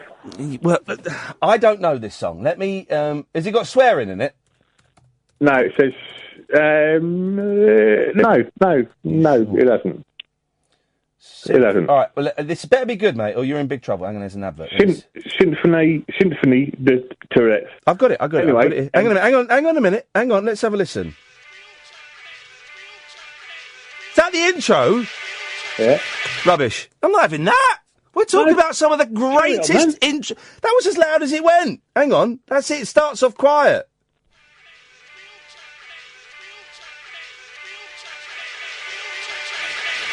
Absolutely. That's awful. We're talking about some of the greatest intros in rock and pop. And you suggest that rubbish? Well, I was just calling up to pull you up on I've forgotten the name of the band now, the Fun-Loving Criminals. Fun-Loving Criminals. Yeah. Me and Fat's got the Gats. Sorry? I think that's not bad. Anyway, I did email to say that I was going to call up to have a game of iPod roulette. Yeah. But my iPod's not. Oh. So, anyway, I'm really Jim, listen, if you bottle it, mate, that's fine. But just say, I'm a bottler. I'm a bottler. Thank you very much, Jim. Jim, I'm glad you called in. How did it feel? It feels amazing, mate. I feel really good. Thank you ever so much. It's my pleasure, mate. You going to call again? Definitely. Good lad. Speak to you soon, Jim. Thanks very much. 0344 499 1000. Yes, Jay? Best intro ever? I've got to say, for a Monday, what a load of calls we're getting. A load of calls. Mondays are normally a bit quiet. Yes, Jay, best intro ever.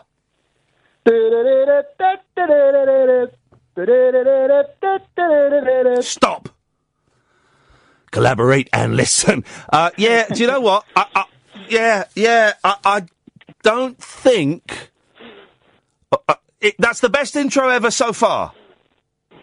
I'll take that. Best intro ever so far. That's Jockey Wilson, isn't it? By Dexys. Well, Van Morrison, if we're being technical, he wrote it. Oh, hang on a minute. Dexys covered it. Which version were you singing? I was singing the Van Morrison version. Mate, I'm afraid it's not the best intro ever then. Because... Why? Well, because I didn't identify the song or the artist from what you sang. Yes. I got it wrong. You identified the song. But I got the artist wrong. So if you can't identify the song and the artist from the intro, it's pointless. I'm sorry, Jay. It's toppled just as quickly as it climbed up there. I mean, it's your poor music knowledge that led to that. It's not my fault, is it? Mate, you sang the intro to Jockey Wilson by Dexys Midnight Runners. Jackie Wilson said. Jackie Wilson was the darts player. By Dexys Midnight Runners. And then you went, oh, no, it wasn't Dexys. I was singing Van Morrison. Well, the fact that I couldn't identify the artist and the song from the intro means it's not... Actually, looking at it, Jay, it's a very poor introduction to a song.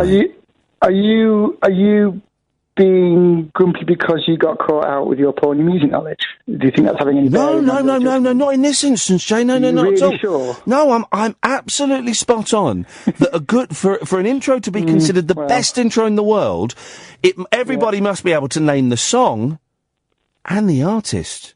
Yeah. So, Jay, I'm sorry, your tail should be between your legs, your cap should be doffed, and you should be backing out of my room.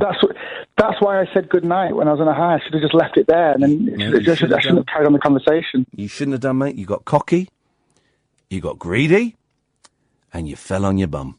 Simple as. For an intro to be the best intro in the world, it instantly, when that intro is sung, you have to be able to name the song and the artist. I named the song. I named what I thought was the artist. He apparently was singing a different artist. So, no, we can't accept that, Jay, I'm afraid, and you probably have to send me £5. Craig! Evening, Ian. Craigie, baby! I've got some points to add to your topics this tonight. Some points that have been missed so far in the discussion, yes. Spot the ball. Photos, there's no photo there's no ball in the photo. Yes, I know. I know. That's what Spot the Ball is. Yeah, the original photo doesn't have a ball in it. Somebody decides where the ball is, and that's all the competition. No. What are you talking about? Before Photoshop and all that, the Spot the Ball photos, yes, the ball isn't in the picture to begin with, and somebody decides where it is, and then people enter the competition. Absolute guff. It's true. Look it up. No, it's not. Spot the Ball is a picture of a football match. So usually a goalie.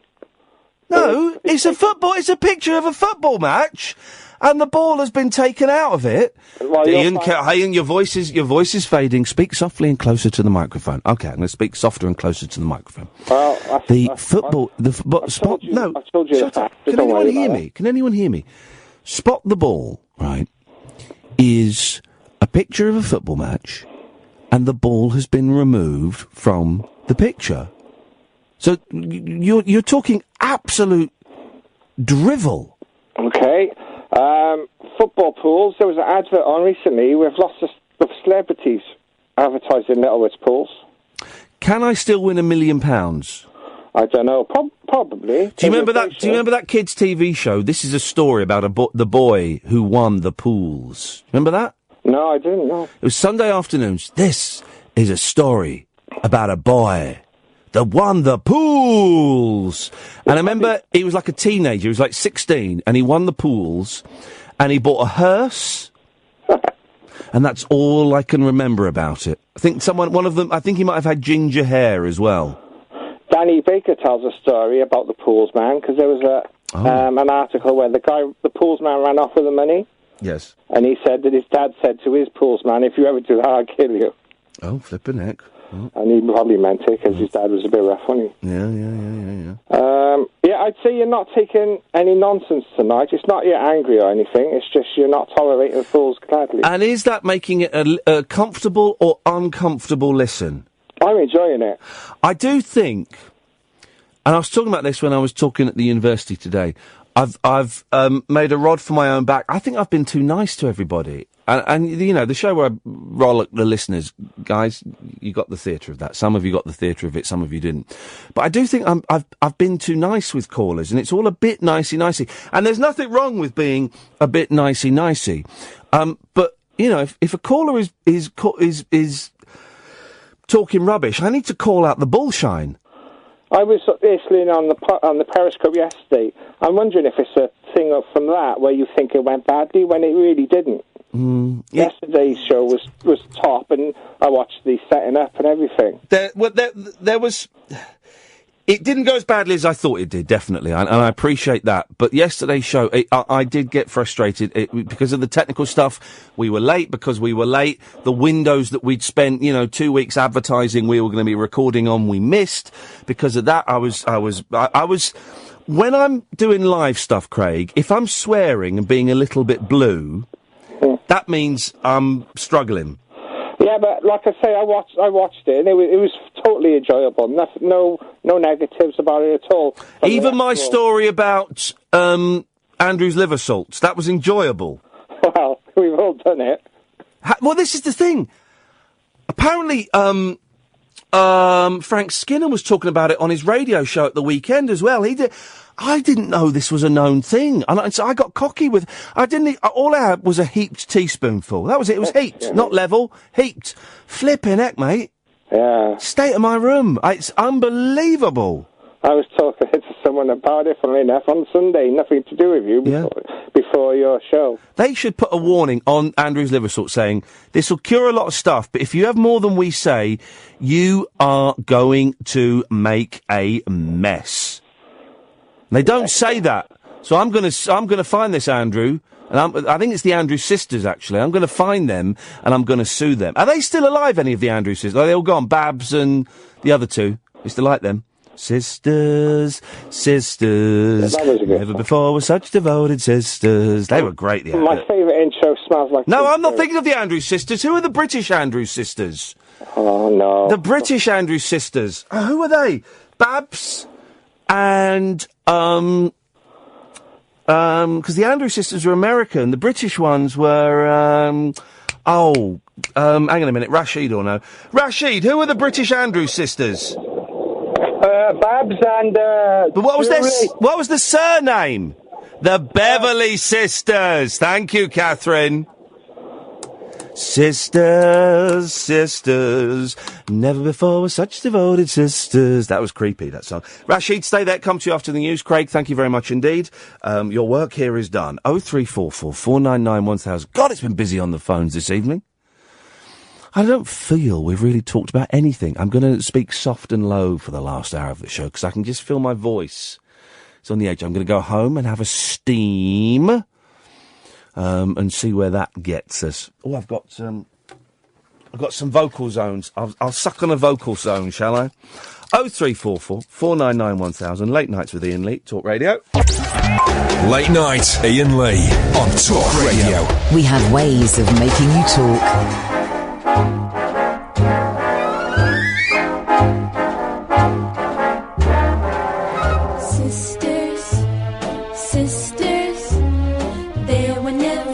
Devoted sisters never had to have a chaperone, no sir.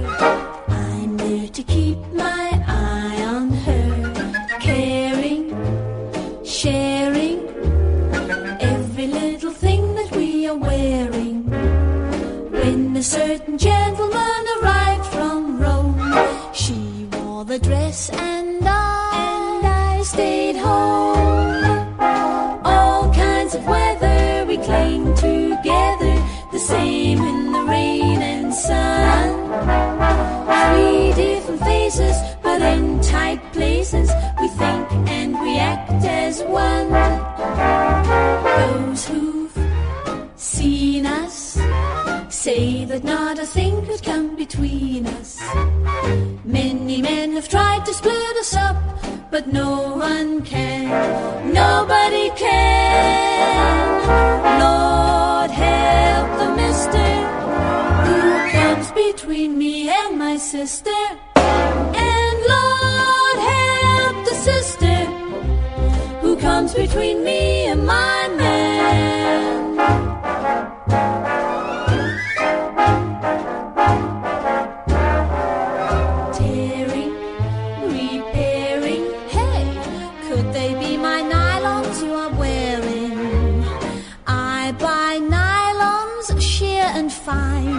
They ladder theirs and then take mine. Ever-loving sisters, 3 sisters. There were never such devoted sisters. But men have split the atom. Well then, why not we? Why not we 3? God bless the mister who comes between me and my sister. And Lord help the sister. Yes. Who comes between you see, me and my man. Because the Beverley Sisters never sounded... We've got to sort out that lead because it's really noisy. The Beverley Sisters never sounded like that to me because that was obviously when they were young. For me, the Beverley Sisters were 3 old women. The last one passed away in 2015. So I've only ever heard them sing. I mean, I probably have heard that before, actually. That song, but I only ever remember them coming out at Royal Variety performances in their 70s and their 80s, and doing their acts. I'm so thrilled that tomorrow night. Speaking of old people, I don't mean it like that. Tomorrow night, 10 o'clock, we've got Tommy Cannon coming on from Cannon and Ball, and Cannon and Ball, proper hilarious. And I because they were on LWT, so ITV, right? And all the stuff that LWT filmed in the 80s looks weird. It was filmed on videotape. Okay, it was cheap and nasty kind of stuff. I genuinely think if they had been on the BBC, they would be knighted by now. We watched the brilliant... The sketches go on for so long. Ever since The Fast Show. It was The Fast Show that I think was the one that did it. Sketches now. Boom, boom, boom, boom. There's a 9-minute sketch with Steve Davis where they're playing Invisible Snooker, and it's brilliant. Bobby Ball is just, and Tommy Cannon is great, just being very calm and centred, while Bobby Ball's going nuts. If you've not got 9 minutes to spare, and you've only got 5 minutes, do go on to YouTube, Cannon and Ball, Rick Mail. It is the funny. It's like Reeves and Mortimer. It's more like Reeves and Mortimer than Morecambe and Wise is, as far as I'm concerned. And it is proper laugh out loud funny. And I remember howling as a kid, and I watched it with trepidation. Yes, we did see one clip where they did a song about Pakistanis. That was from 1974. That was weird and uncomfortable. But the other 3 clips we watched, proper laugh, even now, laugh out loud funny. Just the relationship, the double act is so hard. A good double act is so hard. I don't think necessarily Little and Large had a particularly well-defined relationship. Morecambe and Wise did. The two Ronnies, I don't think as a double act, their roles were particularly well established. But the Cannon and Ball, their roles were brilliant. And you can see why Bobby Ball became a pin-up for kids. Because he's acting like a kid. He's acting like an 8-year-old in a grown man's body, and, it's a brilliant bit, where he's going, rock on, reggae, reggae. I remember that, reggae, reggae. Reggae, reggae. He's just shouting reggae, reggae for no reason. Oh, Tom, I can get violent when I want to. It's just, honestly, if you've got 5 minutes, Cannon and Ball, Rick Mail, and Tommy Cannon, is a god as far as I'm concerned. On the show tomorrow night at 10 o'clock live. If you want to phone up and talk to him, guys, then do it. I'm honestly absolutely thrilled. Absolutely thrilled. Rashid!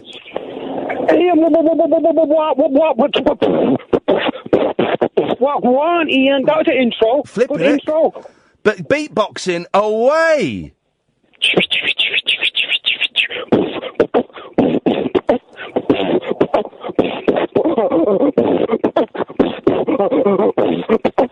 Yeah, that's an intro. That's an intro. That is an intro. But Ian, I'm getting my block button's coming out. Not just my mute button, my block button is coming out.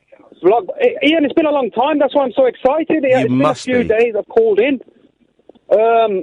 Intros, best intro. I heard one the other day, and it took me back to the 80s. It was a band called the Cult, yes, and they did a song called It's a bit of a tongue twister. She shells a sanctuary.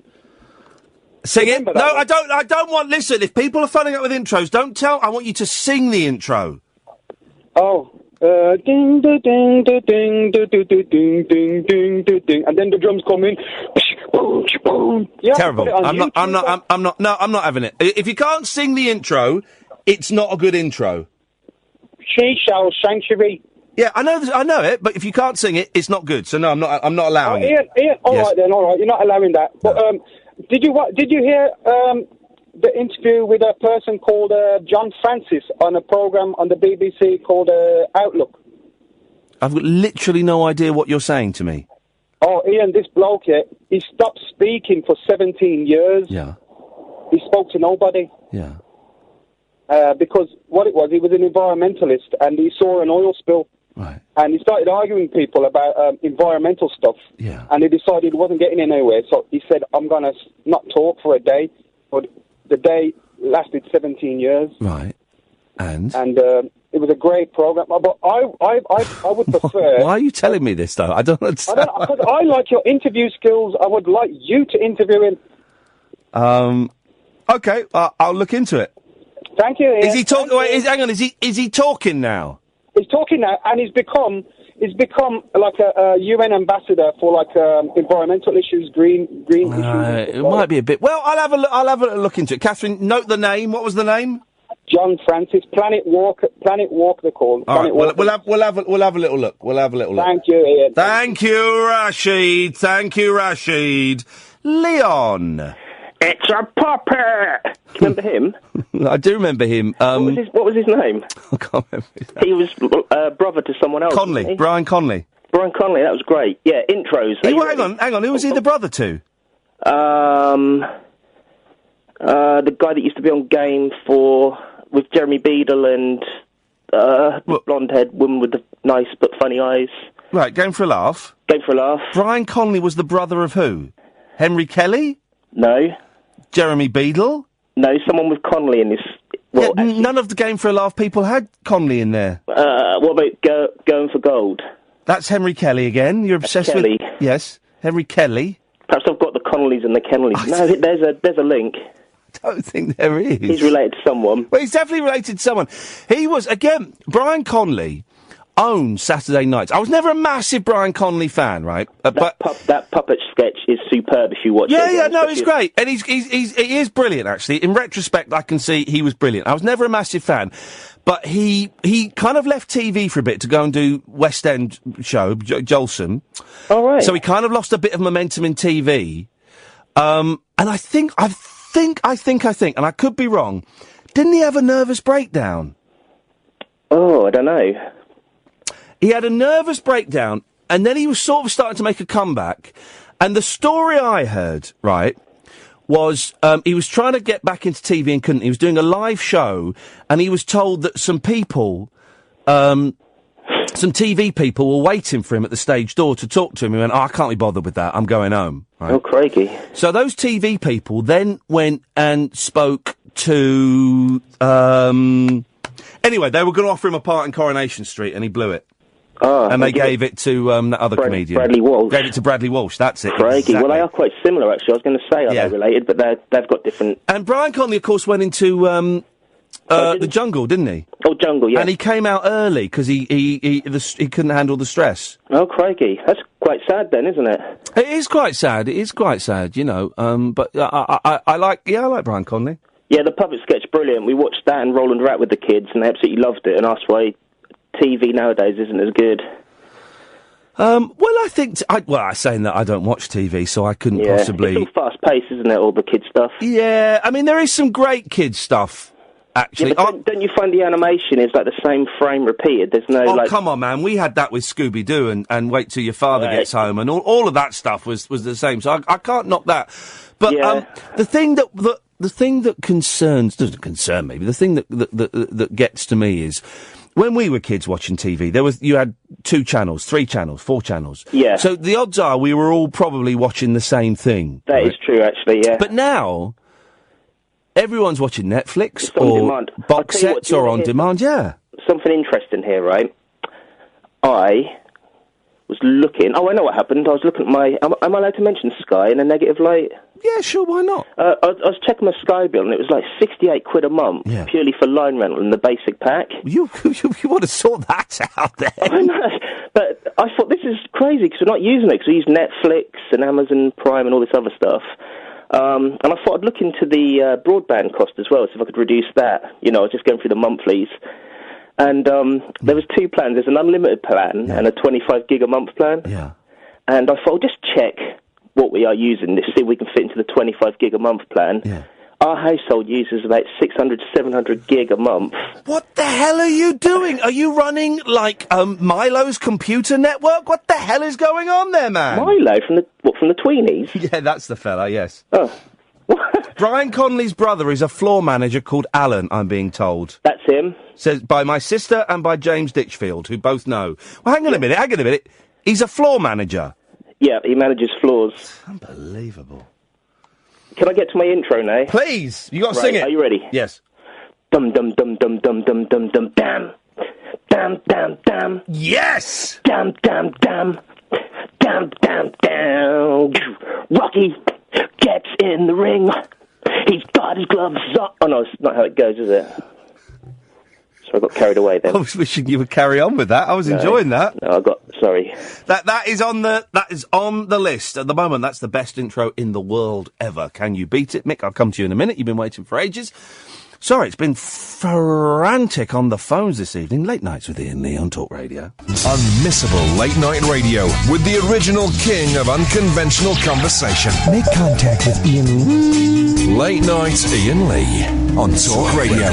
We'll get you talking. So who's going to Sweden being paid for by a bell end? Anybody? I am. There's some guy on Twitter whose name I can't remember, which is for the best, because if you don't know his name, I don't want to introduce him into your world, because he's horrible. He's one of these alt-rights, or as I call them, Nazis. And he does, I've watched some of his videos, so I kind of know where he's coming from. He does those horrible YouTube videos with lots of jump cuts, like an idiot would do, because they can't deliver a monologue. They have to keep editing it.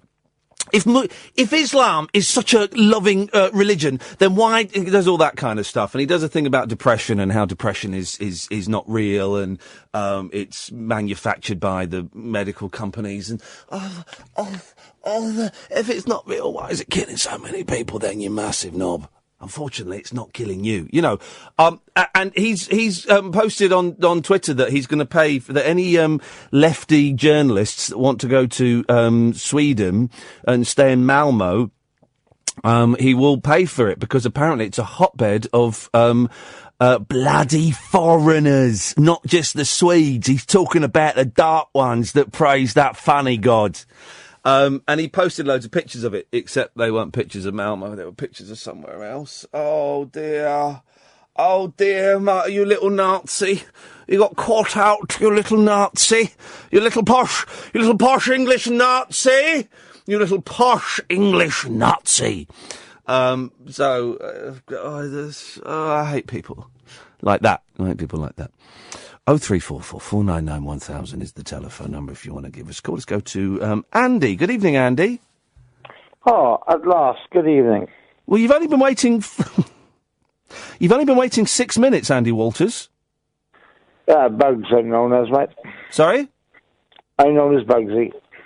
Okay, I'm going to call you Andy. You've only been waiting... Sorry? Drag on. What? Drag on. Okay. You've only been waiting 6 minutes. Right, go on. And I could have gone to Mick, who's been waiting 24 minutes, but it says on my screen you're new, so I thought I'd show you a courtesy, and now I'm regretting that. No, I'm sorry. I do apologise, Ian. The best intro ever is AC/DC Thunderstruck. What did I say? I don't know. I didn't hear you. I said, I don't want the names of the songs. I want the... Okay. You've been thunderstruck. Okay, that's as much as I can do, because it's like 25 past 12. Okay. And you are genuinely offering that up?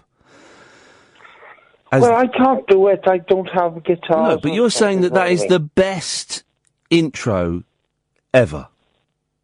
Well, if you actually listen to it, yes. Okay, Andy Walters, I'm going to listen to it. What's it called? Thunderstruck by AC/DC.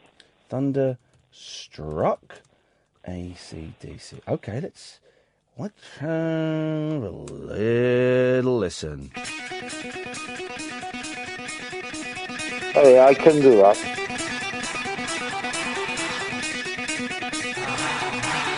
That's not even the best intro by AC/DC. I know it's not, but... Well, hang on a minute, we're asking for the best intros. You said that's one of the best intros. It's not even the best intro by the band that you've suggested. Well, it's one of the best. I couldn't do them all. I could be here all night talking to you about Trust me, you couldn't. I could. Yeah, no, trust me, mate. Honestly, you couldn't. I got 10 years on you, mate. Believe me. Yeah, I've no, seen trust more me, you bad could. than you could ever know. Trust me. Well, okay, mate. Trust me, you couldn't be here all night talking to me. No, I wouldn't want to anyway. Well, you just said. Hang on a minute. You just then you said you could be, and now you're saying you don't want to be. No, I said I could be. Yeah, but I said I you don't couldn't. want to be. Well, even if you wanted to, you couldn't. Why not? Because I would cut you off for being dull and rude. Oh, I'm rude. Oh, yeah, okay, mate, cut off.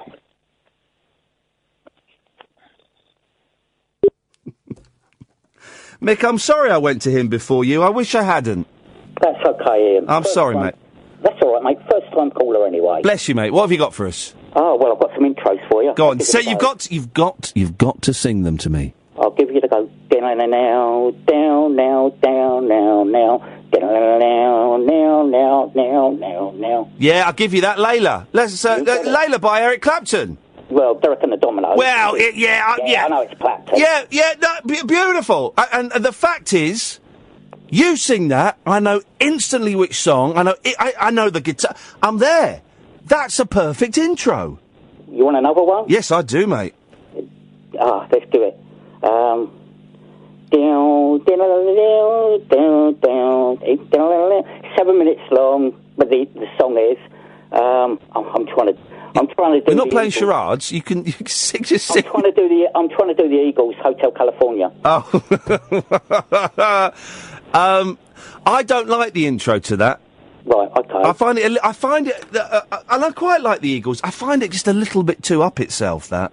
I'm the guy that tweeted you about 3 or 4 days ago regarding seeing the Beach Boys in '75. Oh, at Wembley Stadium as the opening act for Elton John, and they blew Elton John away. Oh, completely away. Because they chose to play all their greatest hits. He chose to play his brand new album. Fantastic. Yeah. Yeah. I was there. Have you seen the advert? There's an advert floating around on YouTube for that. Is there? Yeah, it's very, very funny.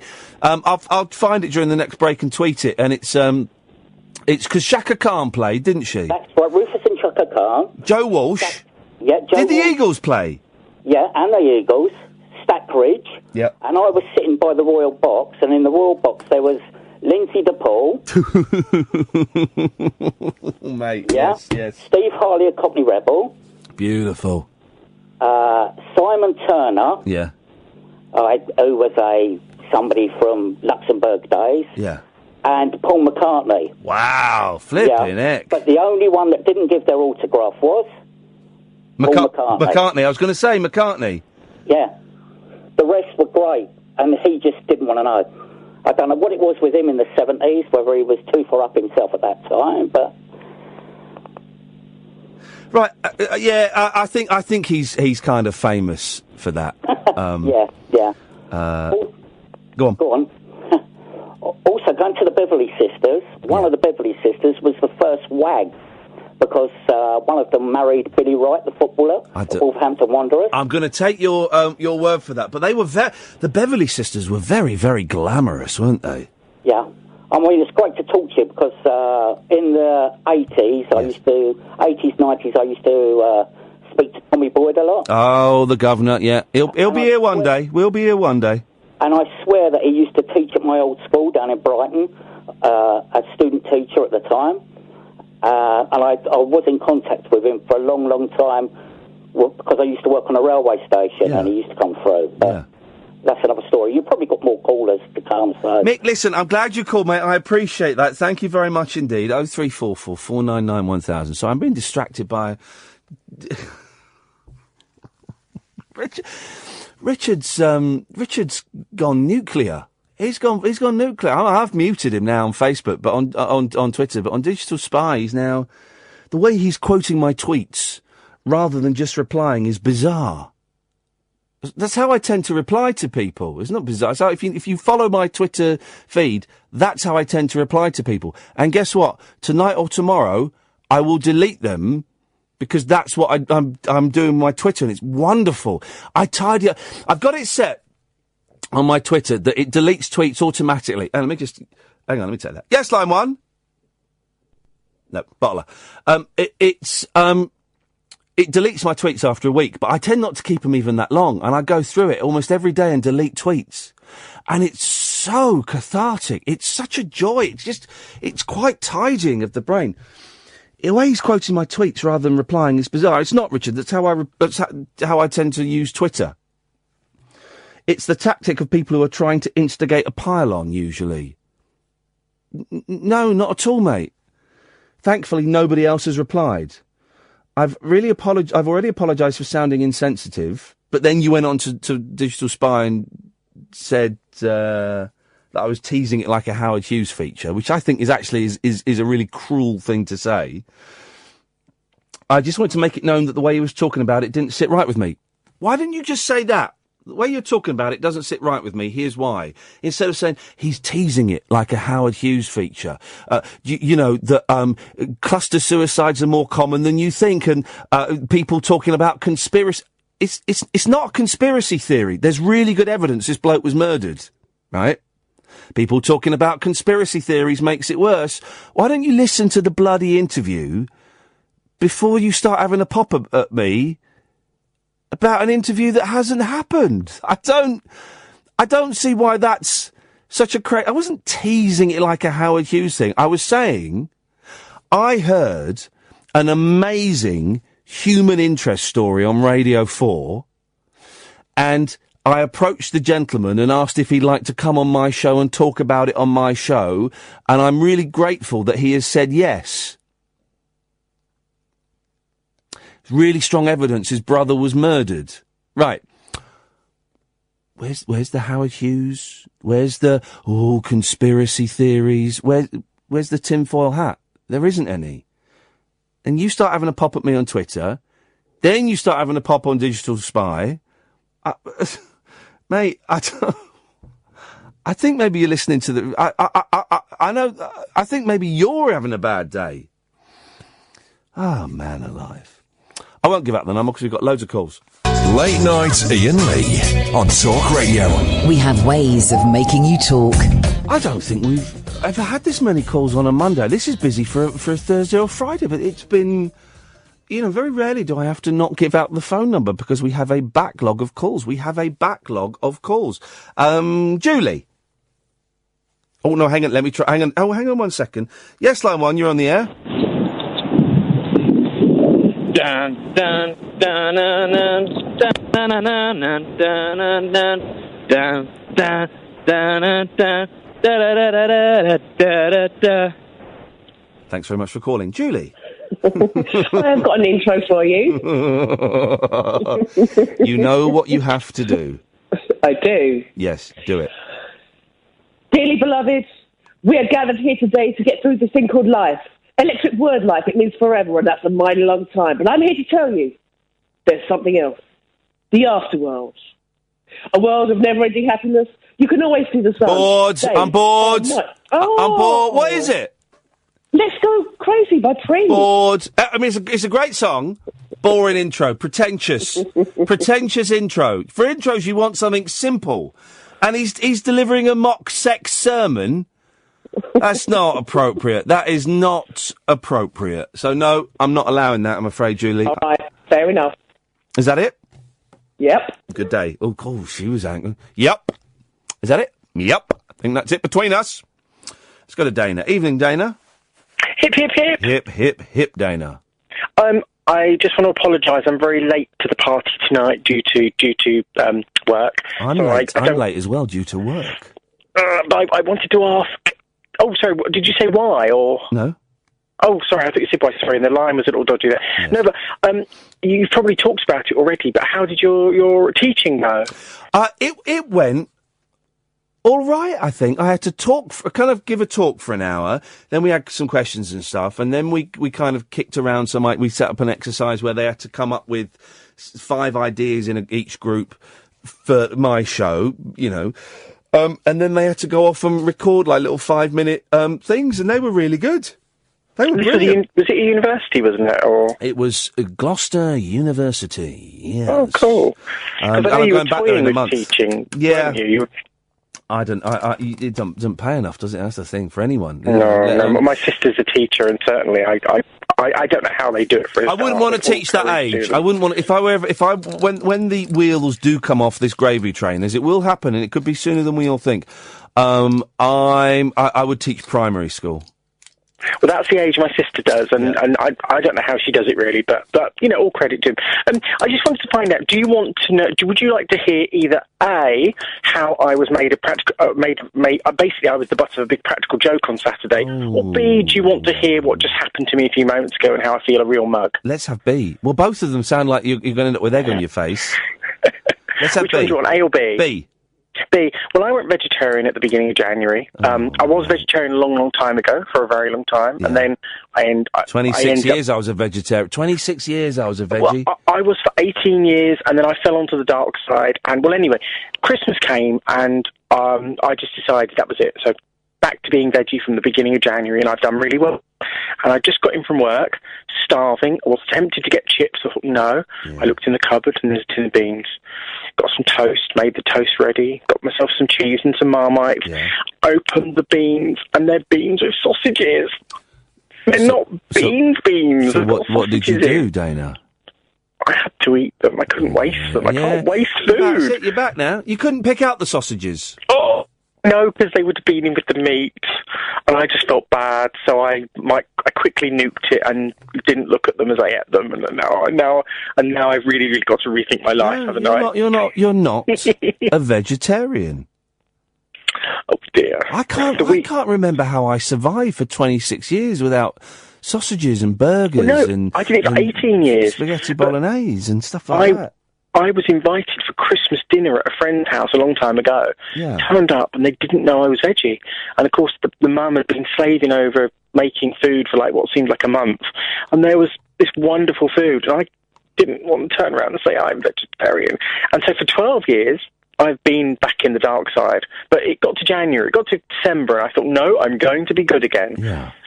And today, 20 minutes ago, it all fell apart. No, the way I see it, right, they're killing these animals. It would be a shame for their lives to be completely in vain. So you might as well, spare ribs, flipping heck. I'd never had ribs before. Oh, you go to a good Chinese restaurant and you get some good ribs. Unbelievable. Do you think I shouldn't feel guilty? No. I've enjoyed it. And also, if it's sausages in tins of beans, it would just be lips and arseholes.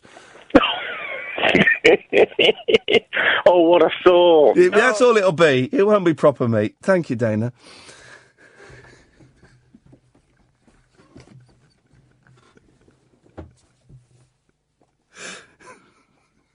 It's true, though. Evening, Stan. Hi, Ian. How you doing? You're right. Well, I'm incredibly nervous. I've never called this radio show before. Here's the thing. There's nothing I can do that will assuage your nerves. I've got jumpy legs. Yeah, you got the jumpy leg, haven't you? It's funny, isn't it? It's a strange thing. And it'll be over like that. And when you put the phone down, you go, oh, that went quick. I want to do it again. Look, here we go. Right, I'm a terrible singer, but here we go. Boom, boom, boom, boom, boom, boom, boom. Do you get it? Mate, we spoke to the bloke that played the bass guitar, Herbie Flowers. Yeah, of course I get it. Wow. Absolute classic. And you're right, and this is it. And we finally, with 20 minutes to the show to go, Stan, we have distilled... Sam. Is it Sam? Sam. It says Stan on my screen. I'm going to... No. Sam, I'm going to fire everyone. Wait, hang on a minute. We have distilled what makes a good intro to a song. It's like 2 bars, 4 bars of music that you can sing and everyone goes, oh, flippin' it, Lou Reed, walk on the way. That's what it is. That's all it is. Well, Ian, I wanted to say as well that we had a little Twitter thing today, and you reminded me of my dad. Hang on a minute. Hang on a minute. I'm still young and cool and swinging. Did we have a Twitter thing? What was it? Well, it was about the Steve Hewlett thing.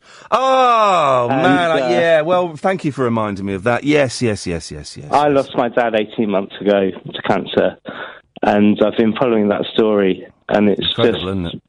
It's amazing. It's an amazing thing, and his pragmatism and his courage was just outstanding, and it totally reminded me of what I went through with my dad in his kind of tough hours that he had left, and it just brought it all back listening to that. To that, I was in Gloucester today, which is where my dad died, and I haven't been there.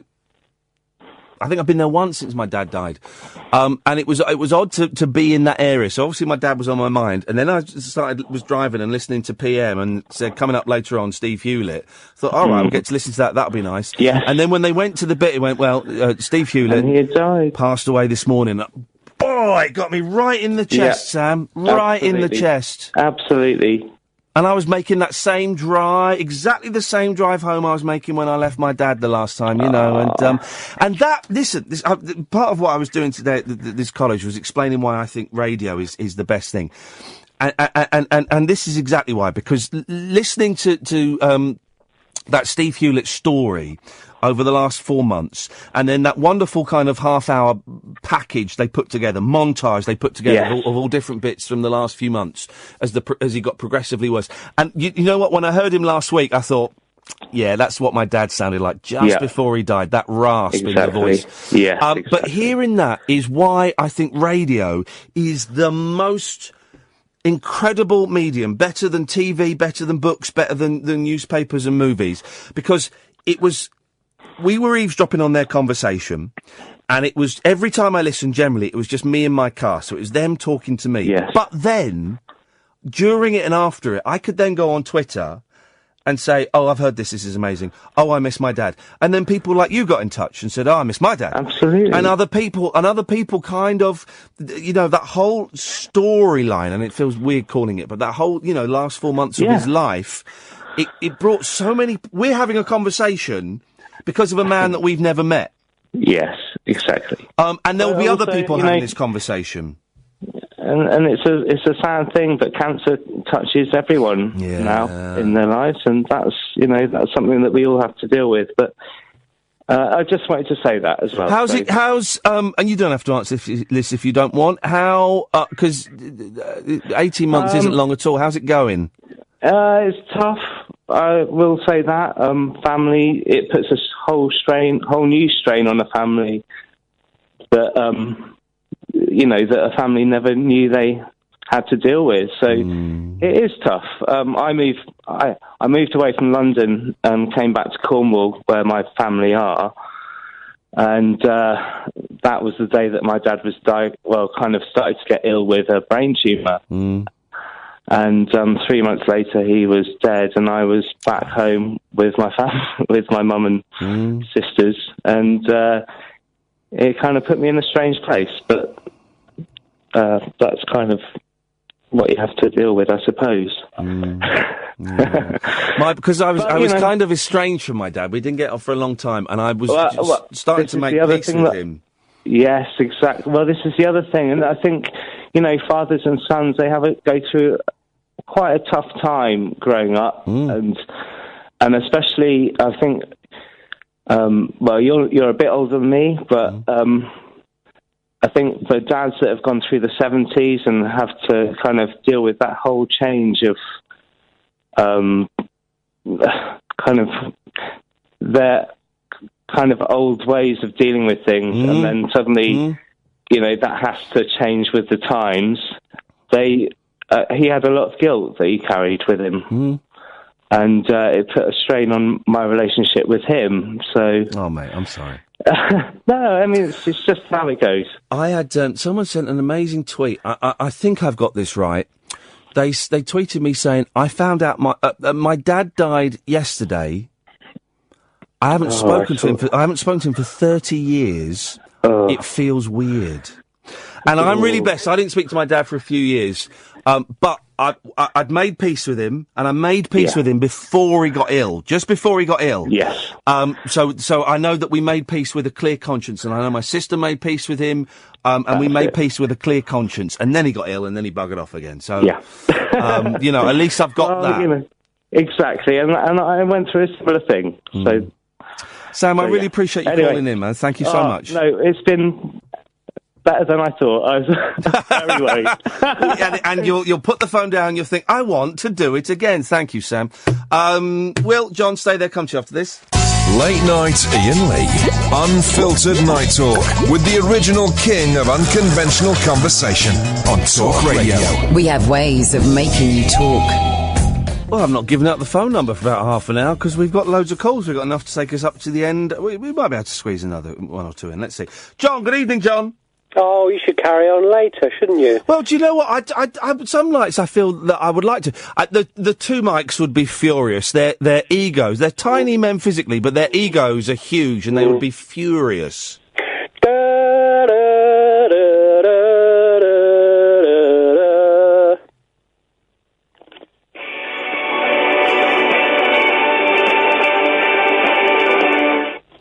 Right, you sang it, I didn't get it.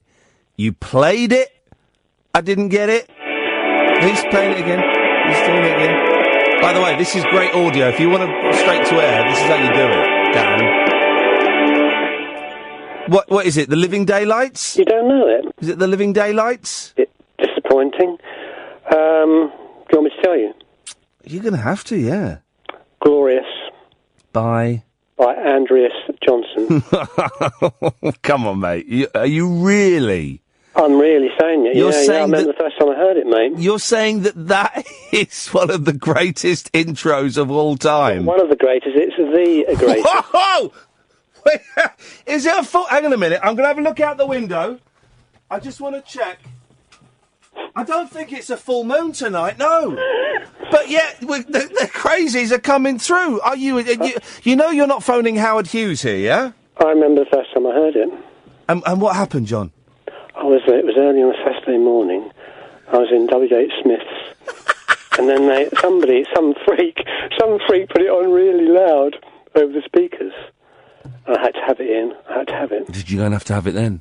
Do you know, there was a lot of speculation last night as to who was on Kath's T-shirt last night. And a lot of people wanted to be on Kath's T-shirt last night, but we're having none of that. Go on. There was one theory, it was Katia. No. No. Who was it, Catherine? I can't remember. I wasn't... It was Emma Peel. It was Emma Peel. From the Avengers. So hang on a minute. People were discussing online about Catherine's chest. Flippin' heck. Well, it's a bit rum. We got a view of it, but it was the picture. We were interested. It was good. I thoroughly enjoyed it last night. You watched it on Periscope? I did, and it was funny. Your ukulele bits were funny. Your improvisation, you know. God. I'm so funny. Glad. I don't know what... Ian, it might not have been funny from where you were looking at it. It was horrible. But what was the other thing? We were wondering what the buzz was. If you'd rather not say, you don't have to. Oh, I can tell you exactly what the buzz was. It was levels. They had... Really? Yeah, they had their levels... Now, they had their levels too high. They had their levels too high. I had my levels, and because their levels were so high, I had my levels down low. Dan, the DC DJ, worked it out, and so basically that was causing the buzz. It was levels. Yeah, I know. But I'm glad I stopped it because we listened back to a bit of it, and I've recorded some of the buzz, and it would have been not unusable. But it would have been poor. No, it's very irritating when you get a buzz in the background. Yeah, it would have been poor, and both me and Kath would have been really annoyed with it. So I'm kind of glad we did it. We know what caused it, so that won't cause it again. But was it enjoyable watching it on Periscope? Yeah, very much so. Okay, And I actually enjoy it. I mean, it might have been me, but I enjoyed this one more than I did the previous one. I thought this one it seemed a bit more sort of natural to me, this one, for some weird reason. So I need to. What I didn't do this time, which I did previously, was the night before, I'd spent an inordinate amount of time on chat roulette, and a couple of other sites where you can randomly Skype people. And I think I need to do something like that. We need to find a way to get more random people calling in, because the best call, right, the best two calls for me were the Aussie guy and the bloke... He had a bit of an attitude, didn't he? Oh, God, didn't he? But then he's sending me loads of nice tweets.